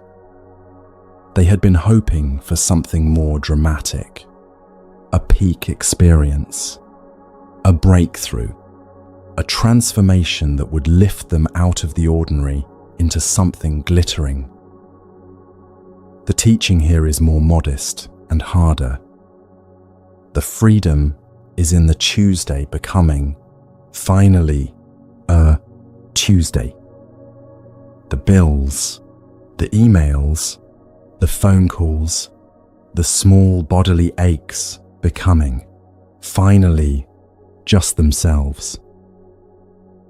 An ordinary life, lived without the demand that it be more than ordinary, turns out to be more than ordinary on its own. The release from the demand is what reveals the depth that the demand had been hiding the whole time. A life lived this way begins to feel, after a while, like a long, slow series of crossings. A relationship that was meant to last 20 years and lasted 20 years. Used and set down. A relationship that was meant to last 6 months and lasted 6 months. Used and set down. A job that was meant to feed your family for a decade and fed your family for a decade. Used and set down. A body that was meant to be young until it was not. Used. Still in use. On its way to being set down. No grasping. No bitterness. Just the long, respectful using and setting down of every raft a life is given. There is a small, startling implication here. If everything is a raft, then nothing has to last for a life to feel complete. The contract we've been carrying has been refusing the loss of every raft, demanding that the partner not change, demanding that the parent not age, demanding that the work not end, demanding that the body not slow. The demand was always going to be broken because every raft eventually reaches its far shore and is set down. Once the raft simile is internalized, the breakages of life land differently. The relationship that ended did not fail. It crossed its river. The job that was lost did not betray you. It crossed its river. The body that is changing is not punishing you. It is crossing its river. Each ending, read this way, is a raft setting down at the edge of its water. The walking on, from there, is yours. Grief takes a slightly different shape inside this view. The friendship that ended after 15 years, the marriage that closed after 20, the parent who is now gone after a lifetime of loving you, the version of yourself you used to be at 30, who could do things you can no longer do. Each of these has been grieved in the contract version of life as betrayal. Each is grieved in the raft version of life as completion. The grief is no smaller. The grief is differently shaped. A raft that crossed a river and was set down does not betray anyone. It is mourned in a way that allows the mourning to eventually rest. The contract version of grief never rests. It demands the raft come back. It rehearses, for years, the conversations that should have been different. It refuses the simple, mortal fact that the raft did its work, and the work was the crossing. Most of us know someone carrying the loss of a parent for many years in a way that has not lessened. Look closely at that grief.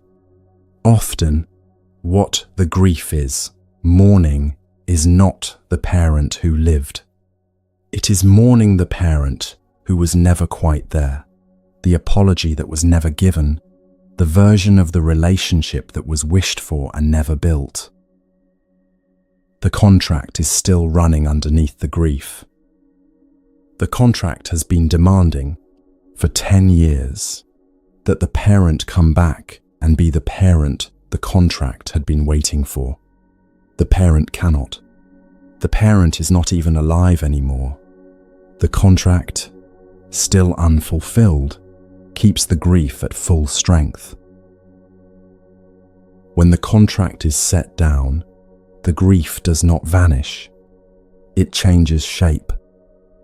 The grief becomes the simple, human grief of having loved an imperfect person who is no longer here. A grief with edges, with weight, with breath. A grief that can be carried without crushing you. A grief that allows the relationship to be honored for what it actually was. The same shape applies to grieving partners, friends, earlier versions of yourself. The raft simile lets the loss be a loss. A particular kindness becomes available toward the rafts still in use. The partner across the dinner table is in active use. They are crossing a river with you tonight. The job you have been doing for 12 years is in active use. The body in the chair is in active use. Active rafts, noticed clearly, become moving objects to be near. The partner becomes, over time, a person crossing the river of their own life, who has chosen, for now, to cross part of it with you. The work becomes a small, useful boat. The body becomes the raft you have been on the entire time, faithful even when you have demanded too much of it. Each of these, seen as a raft, becomes more precious, not less. The preciousness comes from the fact that the raft is in active use, right now. For this stretch of water, the raft will not always be there. The using of it tonight is enough. This is also where genuine gratitude returns to a life. The contract has no room for gratitude. The contract reads each thing as a debt the world owes you. Debts cannot be received with gratitude. They can only be tracked as paid or unpaid. Once the contract is set down, each raft arrives as a small gift, freely given. Gratitude returns, very quietly, to the partner who is still here tonight, the body that is still walking, the job that has been steady, the friend who has stayed. The gratitude is not performed. It rises on its own. It rises because the demand had been keeping it suppressed. A practical concern often arrives at this point. If everything is a raft, does the world become thin? Does it stop mattering? Does the partner become someone you would shrug off in the morning? The opposite turns out to be true. A raft known to be a raft is touched more carefully than one mistaken for the far shore. The relationship known to be a raft is loved with more attention than the relationship that has been mistaken for salvation. The body known to be a raft is cared for with more tenderness than the body that has been mistaken for a permanent address.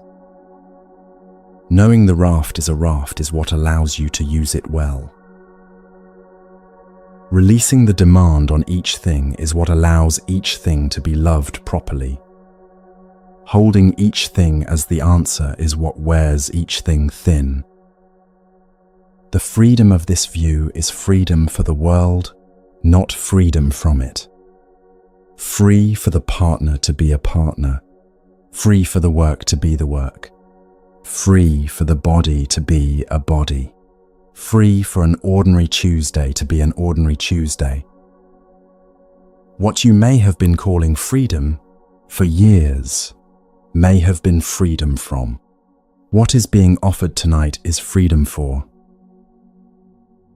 There is a small, particular pleasure in using a raft well.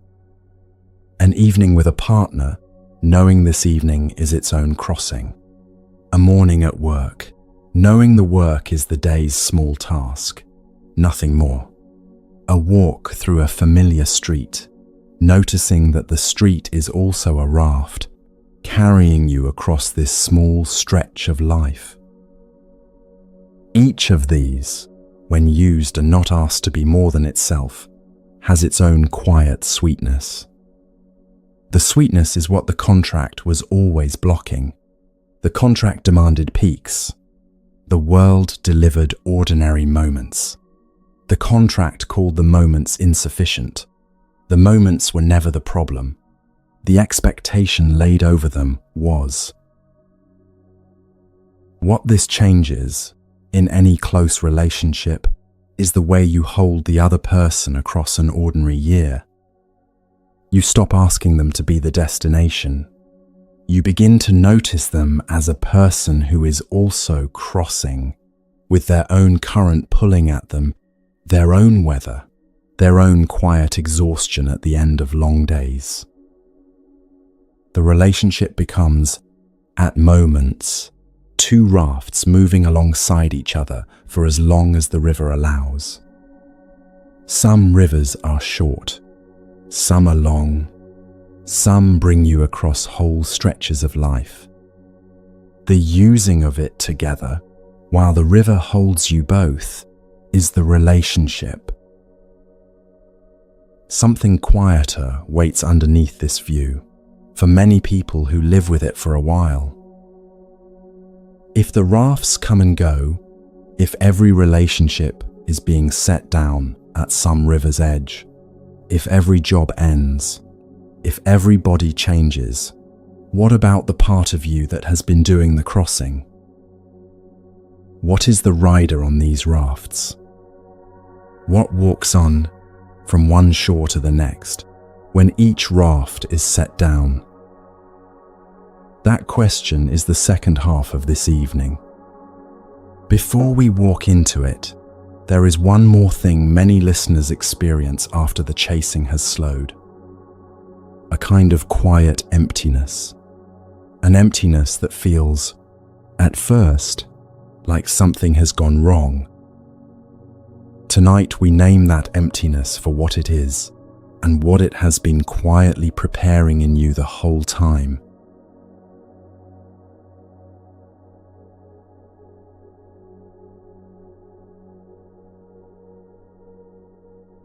So we name it. I do not see a reason to keep going. That is the sentence many of you have been hearing in the quiet hours, after you finally stop chasing them. If that sentence has gotten heavy in a way that scares you, please reach out to a person in your home tonight or to a crisis line in your country.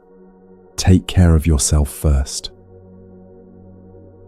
For everyone else, stay with me here for a while. What you are feeling has a name: the empty phase. It happens to almost everyone who walks this path. The Buddha himself walked through it 25 centuries ago. The early Buddhist teachers wrote about it after him. Each of them said the same thing. This phase is real. Your mind is fine. The work is doing what it is supposed to do. This phase passes. The Buddha called it one of the gates the path quietly walks you through. It is happening to people in other rooms tonight. It is the phase that comes after you finally stop chasing them.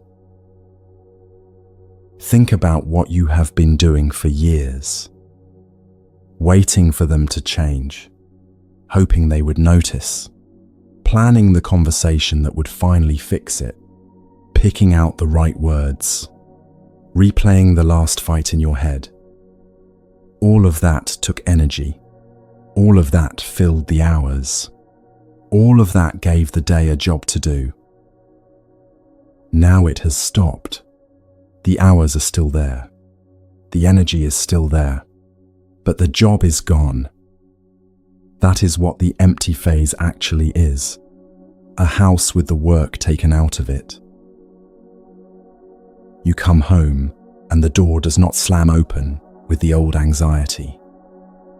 You make dinner and you are not rehearsing what to say to them. You sit on the sofa and you are not waiting for a text. The phone is just a phone. The evening is just an evening. Some part of you keeps reaching for the old job. The old job is gone. You may catch yourself making up reasons for why you feel flat. Maybe I am depressed. Maybe something is wrong with me. Maybe I am with the wrong person. Maybe I should quit my job. Maybe I should move. Maybe I should change everything. Notice each one of these as it shows up. They are not the real story. They are your mind looking for the next thing to chase. The chasing has stopped. That is all that has happened. There is a teaching from the Buddha that may help you here. He said all of our suffering comes from one thing: wanting. And the wanting comes in 3 flavors. Wanting pleasant things, wanting to be a certain kind of person, and the third, the one that visits in the empty phase. Wanting things to just stop. Wanting the body not to have to keep getting up in the morning. Wanting the future to be cancelled. The Buddha said this third wanting is the same wanting as the other 2. All 3 demand that the world be a certain way. The release the path is walking you toward is from all wanting at once, in any direction it might come. The waiting was a kind of company. The waiting kept you busy. The waiting filled the hours when they were not in the room. The waiting gave you something to lean against. Now the waiting has stopped, and the rooms are simply rooms again. The hours are simply hours again. The mind does not know what to do with rooms and hours that are not bent towards someone. That is what the empty phase feels like for many of you tonight. This is a passage, not a destination. Behind you is the old place, where everything in your life was a candidate to fix the hollow. A new conversation might fix it. A weekend away might fix it. A different version of them might fix it. Ahead of you is a quieter place, where the world is just the world, and you do not need it to fix anything anymore. The empty phase is the road between those 2 places. It can feel like the path was a mistake. The path is not a mistake. The flatness you are feeling is the proof that something old has actually let go. Here is what helps. Trust your body more than your mind right now. Your body is reporting that something has finally stopped. Your mind is reporting that something is wrong. Your body is closer to what is actually happening. Listen for it tonight. A loosening behind the chest, a heaviness in the arms and legs that is not tiredness, only settling. A breath dropped lower than it has been in years. Each of those is your body finally putting down the bracing it has carried for so long. Trust it. Do not try to chase your way out of this phase. Reaching for the next thing makes it last longer. Pushing yourself to feel something makes it last longer. Telling yourself it will never end makes it last longer. Let it last as long as it actually needs to. That is what allows it to thin. The chasing comes in 100 shapes. Scrolling your phone for hours, hoping the right message will come in. Buying things online and not even opening the box. Booking a trip you cannot afford. Texting them again. Watching the same comfort show on a loop. Each of those is your body reaching for a chase. Notice when you are about to do one of these. Reach for stillness instead. Stillness is the medicine. When that sentence comes back, the one about not seeing a reason to keep going, notice it. Watch it. Do not sign your name to it. It is the same demand wearing a new face. The old face was, if only they would change. The new face is, nothing is ever going to be enough. Both of them are the same demand. The same release works on both. Watch the sentence without joining it. Find someone who has walked through this phase before and come out the other side. A friend who has been through a long darkness. A teacher who has met this phase in many other people. The empty phase is much shorter next to someone who knows what it is. The empty phase is much longer next to someone who thinks you are broken. Someone who has not been through it will often try to fix you. The fixing makes the phase longer. The right person sits next to you. They do not try to lift the weight off you. They simply make sure you are not alone in the dark. Do the small things your body asks for. Walk outside, even just to the corner. Eat slowly. Sleep when your body wants to sleep. Drink water. Look at the sky for a minute. Your body has been waiting for years to be allowed to move at this slower pace. Let it. Your mind will catch up. On the harder days, push yourself a little. The empty phase is not permission to disappear from your life. Show up for the things you already said you would do. Cook the dinner. Send the message. Walk the dog. Do them without expecting them to feel like much. They will keep the small structure of your life intact while this passes. Structure is gentle on the empty phase. Disappearing is not. If a partner or close friend asks what is happening with you, say it in plain words. Something has slowed down in me. I am okay. I am not in danger. I am in a phase that is going to pass. I would like you to be near me without trying to fix me.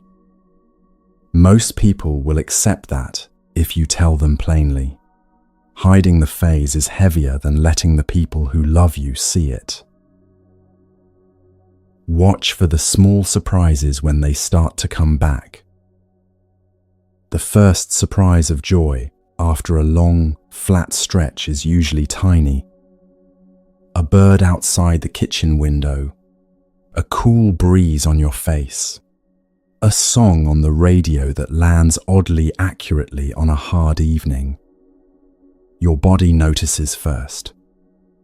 Your mind catches up later, often surprised that it was there the whole time. When the small surprise arrives, do not chase it. Let it pass. The next one will come on its own. What waits on the other side is quieter than what most spiritual stories promise. They promise a big breakthrough, a flood of joy, a new self that walks around in light.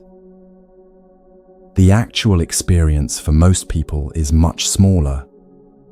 The empty phase does not end with fireworks. It thins. One morning the kitchen feels slightly different. The next week, a friend's voice lands in a way it has not landed in a long time. A song you used to hear without hearing it arrives, for one evening, as if it were written for the room you are in. The empty phase has not been replaced. The empty phase has begun to let ordinary life back through it. The thinning happens at its own pace. For some of you, a few weeks. For others, a few months. For some of you, longer. The pace is not in your hands. What is in your hands is whether you keep walking on the path while the phase is in your room. Walking on the path through the empty phase is the practice. The phase thins because the practice keeps going. What comes back is enough. The contract you used to hold demanded a lot. The world was always quietly delivering enough. The contract called enough a failure. Once the contract is set down, enough turns out to be what an honest life actually feels like. The morning is enough. The cup of tea is enough. Your body in the chair is enough. The breath you are taking right now is enough. Enough is what the contract was hiding from you. What also comes back is steadiness. The Buddha called this equanimity and named it as one of the 4 warm hearts of the path. A steady attention that is not numb. The calm of a person whose feelings have started arriving at their real, non-blown-up size. Steadiness shows up as a body taking a breath without first arguing about whether the breath is worth taking. The person you were waiting on starts to look different too. Not changed, just visible for the first time. The parts of them you could not see while you were demanding they be different, you can see now. The limits of who they actually are, the shape of their own pain, the way they have been doing what they could with what they were given. None of this excuses what has hurt you. Seeing them is a different thing from excusing them. Often what you find is that they were never able to give what your contract was asking for. Old questions begin to answer themselves. Why did they not come through? Why did the love feel so close to the wound? They did not come through because the contract was asking for what was not in them to give. The seeing is a quiet, almost surgical relief. If you have ever sat with someone in the last weeks of their life, you may have already seen this kind of steadiness. A person who has, over months, let the demands go. What you find, sitting next to such a person, is rarely cold. It is a warm, almost shocking presence. A person with nothing left to demand has, very often, a great deal left to give. The empty phase is the early version of that release, arriving in the middle of your life as a gift you did not ask for. Most people only meet that kind of steadiness at the end of their lives, if they meet it at all. The empty phase is a doorway to meeting it now, while there is still time to live inside it for years. What you walk through this phase to reach is not survival. It is a kind of life most people never get to live. If you have stayed with me this far, something in you has already started the work. The listening itself is a small step on the path through. The mind that found this evening was looking for a way through. The body that has been listening has already started receiving an answer. Trust the small movement that has just happened in you. It is real. It is the beginning of the thinning. Nothing about the world has to change for the next phase to arrive. The kitchen is the same kitchen. The body is the same body. The relationships are the same relationships. The work is the same work. What has changed is the looking.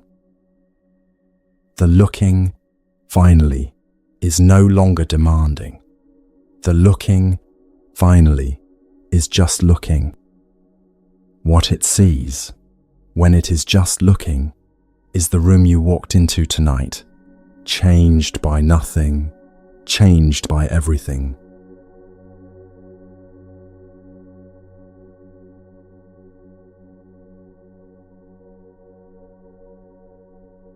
And then the morning comes. You wake up. Same bed, same partner sleeping next to you, or same empty space where they used to be. Same kitchen waiting, same kettle, same chair. Nothing has changed. And everything has. This is what the Buddha and the old Buddhist teachers said would happen.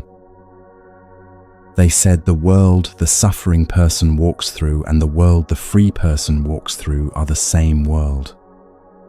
Not a different one, not a better one, the same one.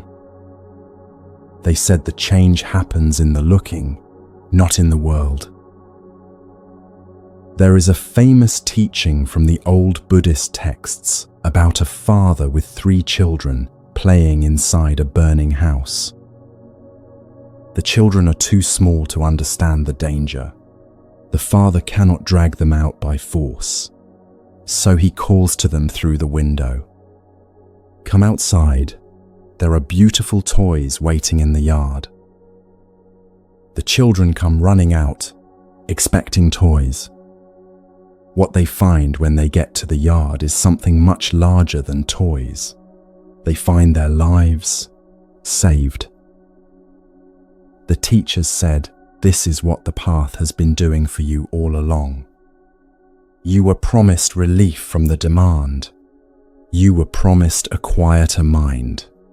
You were promised the end of the loop in your chest. What you find when you walk through the doorway is something you were not even asking for. The world. You have walked outside. The yard is this kitchen. The yard is the partner across the table. The yard is the body in the chair. The yard is the morning you have been walking through for years without ever quite seeing it. The morning was always there. You were watching the inside of your own demanding instead. The demanding has come off. The morning is what is left. The light coming through the window has a particular angle to it. It has had that angle for years. You did not see it because you were rehearsing what to say to them when they came down the stairs. Today there is nothing to rehearse. The light is just light. You see it for the first time. The cup of coffee on the table has steam coming off it in a particular shape. You have made coffee like this thousands of times. Today, the steam is steam. You see it. The partner across the table is chewing toast. They have chewed toast at this table for years. You have been waiting for them to look up and see you the way you wanted to be seen. They have chewed the toast through every one of those years. Today they are just chewing toast. You see them, not the version of them you were waiting for, the actual them, the actual chewing, the actual person. You stand up. You walk to the bathroom. You step into the shower. The water is the same temperature it has been for years. Today you actually feel it on your shoulders. The water on the back of your neck. The water sliding down your spine. The warmth gathering in the small of your back. Your body has been showering for years. Today your body knows it is showering. That is the difference. This is what the old teachers meant. The world had not been hidden from you. You had been demanding that the world be different than it was. The demanding put a layer over your eyes. Now the layer has come off. The world is here. It was always here. You can see it now. You do not have to fix anything. You do not have to change the partner. You do not have to leave the partner. You do not have to keep the partner. Whatever is right will become clear to you in time. From this side of the empty phase, the right next step usually shows itself softly, without urgency. There is no demand pulling at you to act now. The next move will come on its own. A conversation happens that day with the partner. Maybe it is about the dishes. Maybe it is about money. Maybe it is about something old and unresolved. The conversation goes differently than the same conversation has always gone. Nothing about the words has changed. Nothing about the partner has changed. What has changed is that you are not trying to extract anything from the conversation anymore. You are not trying to make them admit you are right. You are not trying to make them love you better. You are not trying to make this exchange be the one that finally fixes the whole pattern. You are just talking. They notice the difference before you do. They soften without quite knowing why. The conversation lands somewhere new without either of you steering it there. The teachers had a phrase for this place. They said the world we suffered in and the world that is free of suffering are not two different worlds. They are the same world, with the demanding taken out of the looking. You go out for a walk later that day. The street is the same street. The trees you walk past are the same trees you have walked past for years. Something is different about them. The leaves are arranged in a way you have not noticed. The light coming through the branches is doing something quiet that you have walked underneath 1,000 times without seeing. The pavement under your feet has its own small temperature. The breeze on the side of your face has its own small weight. All of this was here yesterday. All of this was here 10 years ago. You see it today because there is room inside you to see it. The sounds of the street arrive in a different way. A car passing. A child shouting in a playground 3 blocks away. A door closing somewhere above you. They are not background noise to be tuned out. They are not interruptions to the loop in your head, because the loop is quieter. Each sound arrives, lands inside you for a second, and is gone. You hear the city the way the city has been there all along. This is not a special day. This is what every day looks like once the demanding has come off. There is no breakthrough. There is no flooding of joy.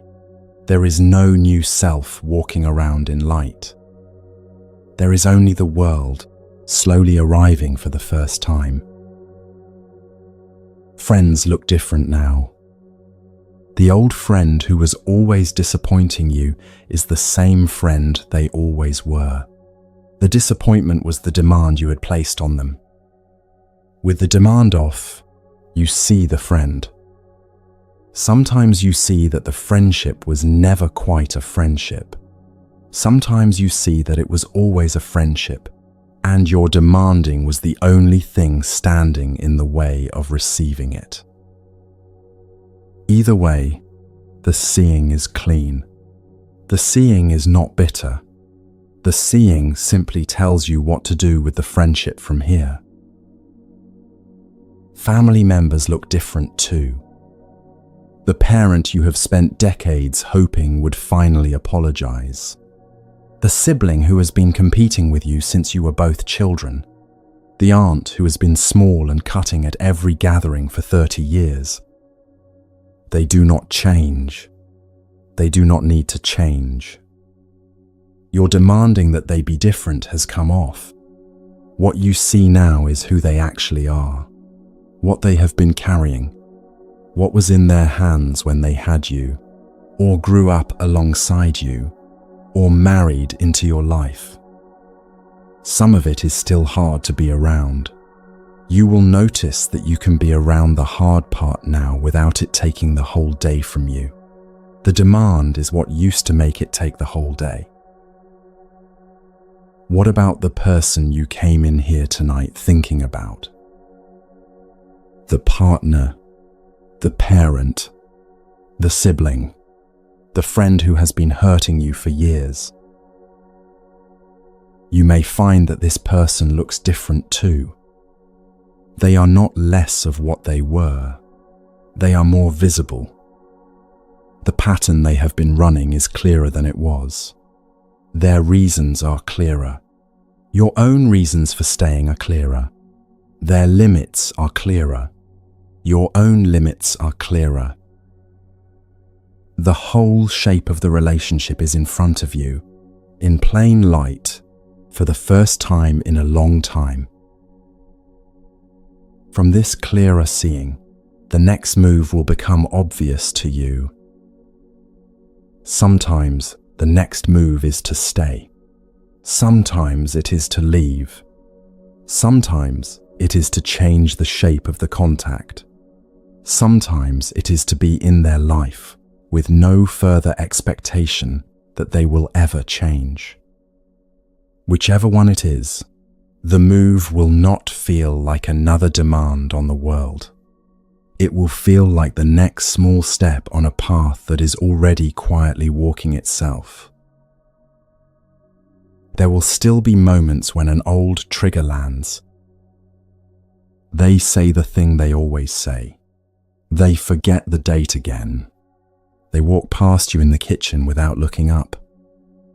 The old wave starts to rise inside you. The old sentence forms in your chest. If only they would. Today you notice the wave starting. You feel its shape. You feel the place in the body where it begins. You do not have to push it away. You do not have to argue with it. You watch it. It rises. It crests. It falls. The wave passes through you and is gone. The kitchen is still the kitchen. They are still themselves. You are still here. Inside you, things have rearranged themselves. The chest is not braced. The breath is not shallow. The mind is not running ahead of the day, planning, defending, rehearsing. The mind is just here, with the coffee, with the partner, with the toast, with the morning, with the body in the chair. You cook dinner that evening. You stand at the counter chopping onions. The knife is the same knife. The board is the same board. The onion is the same onion. Today you smell it. The sharpness rising into your eyes. The white rings opening under the blade. The first warmth coming off the pan when the oil hits.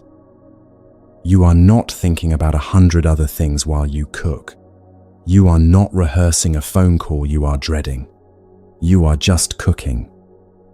The food tastes like food when you sit down to eat it. Your body says, "Oh, so this is what eating has been all along." The night closes differently too. You lie down in the same bed where you have lain down for years. The ceiling is the same ceiling. The dark is the same dark. Today there is no rerun playing, no imagined conversation, no replaying of what they said, what you should have said, what they will say next time. There is just the dark, just the body, just the breath going slowly out of the chest. Sleep arrives sooner than it has in a long time. The body knows it is allowed to rest now. Something else has shifted that you may not have noticed yet. You have started giving things to the people around you that you were never able to give before. A real listening, because there is room inside you to listen now. A patience, because nothing inside you is in a hurry. A warmth that is not strategy, not earning, not negotiation. The teachers said this would happen too. They said when a person stops demanding from the world, the person quietly becomes someone the world wants to be around. You did not set out to become this. It is a side effect of the demanding coming off.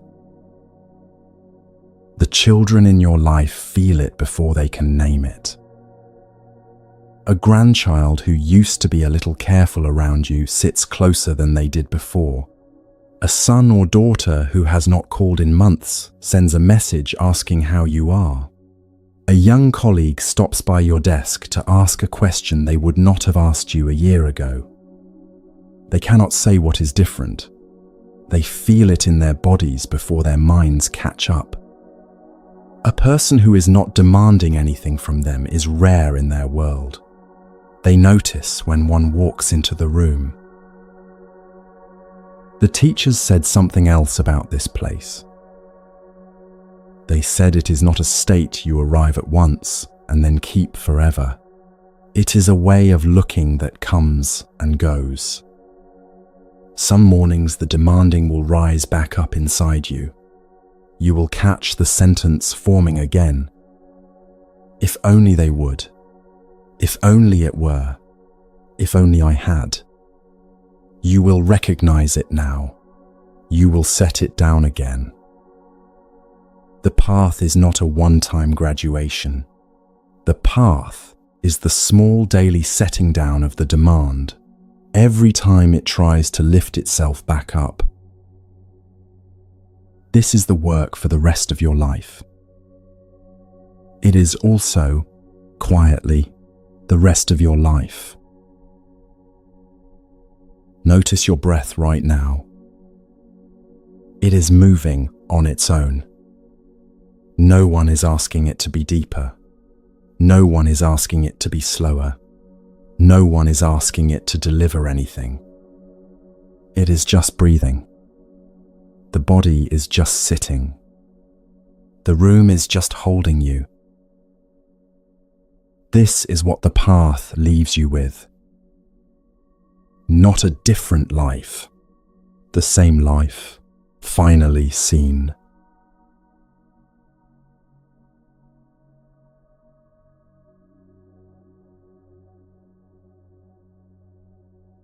And here you still are. The same room you walked into tonight. The same body in the same chair. The same breath moving through the same chest.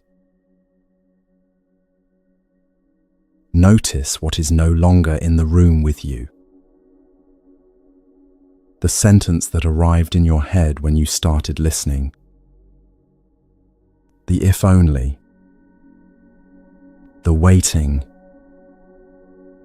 The bracing. It came in here with you. It is not going out with you. Your breath is moving on its own now. No one is asking it to be deeper. No one is asking it to be slower. No one is asking it to deliver anything at all. The body in the chair has nothing to do, nothing to plan, nothing to fix, nothing to win. The room around you is just holding you. Same walls, same light,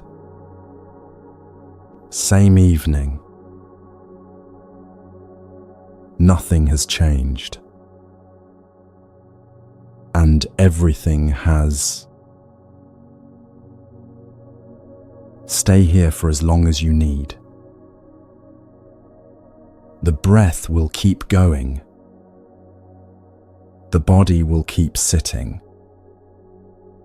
The room will keep holding you. There is nowhere you need to be.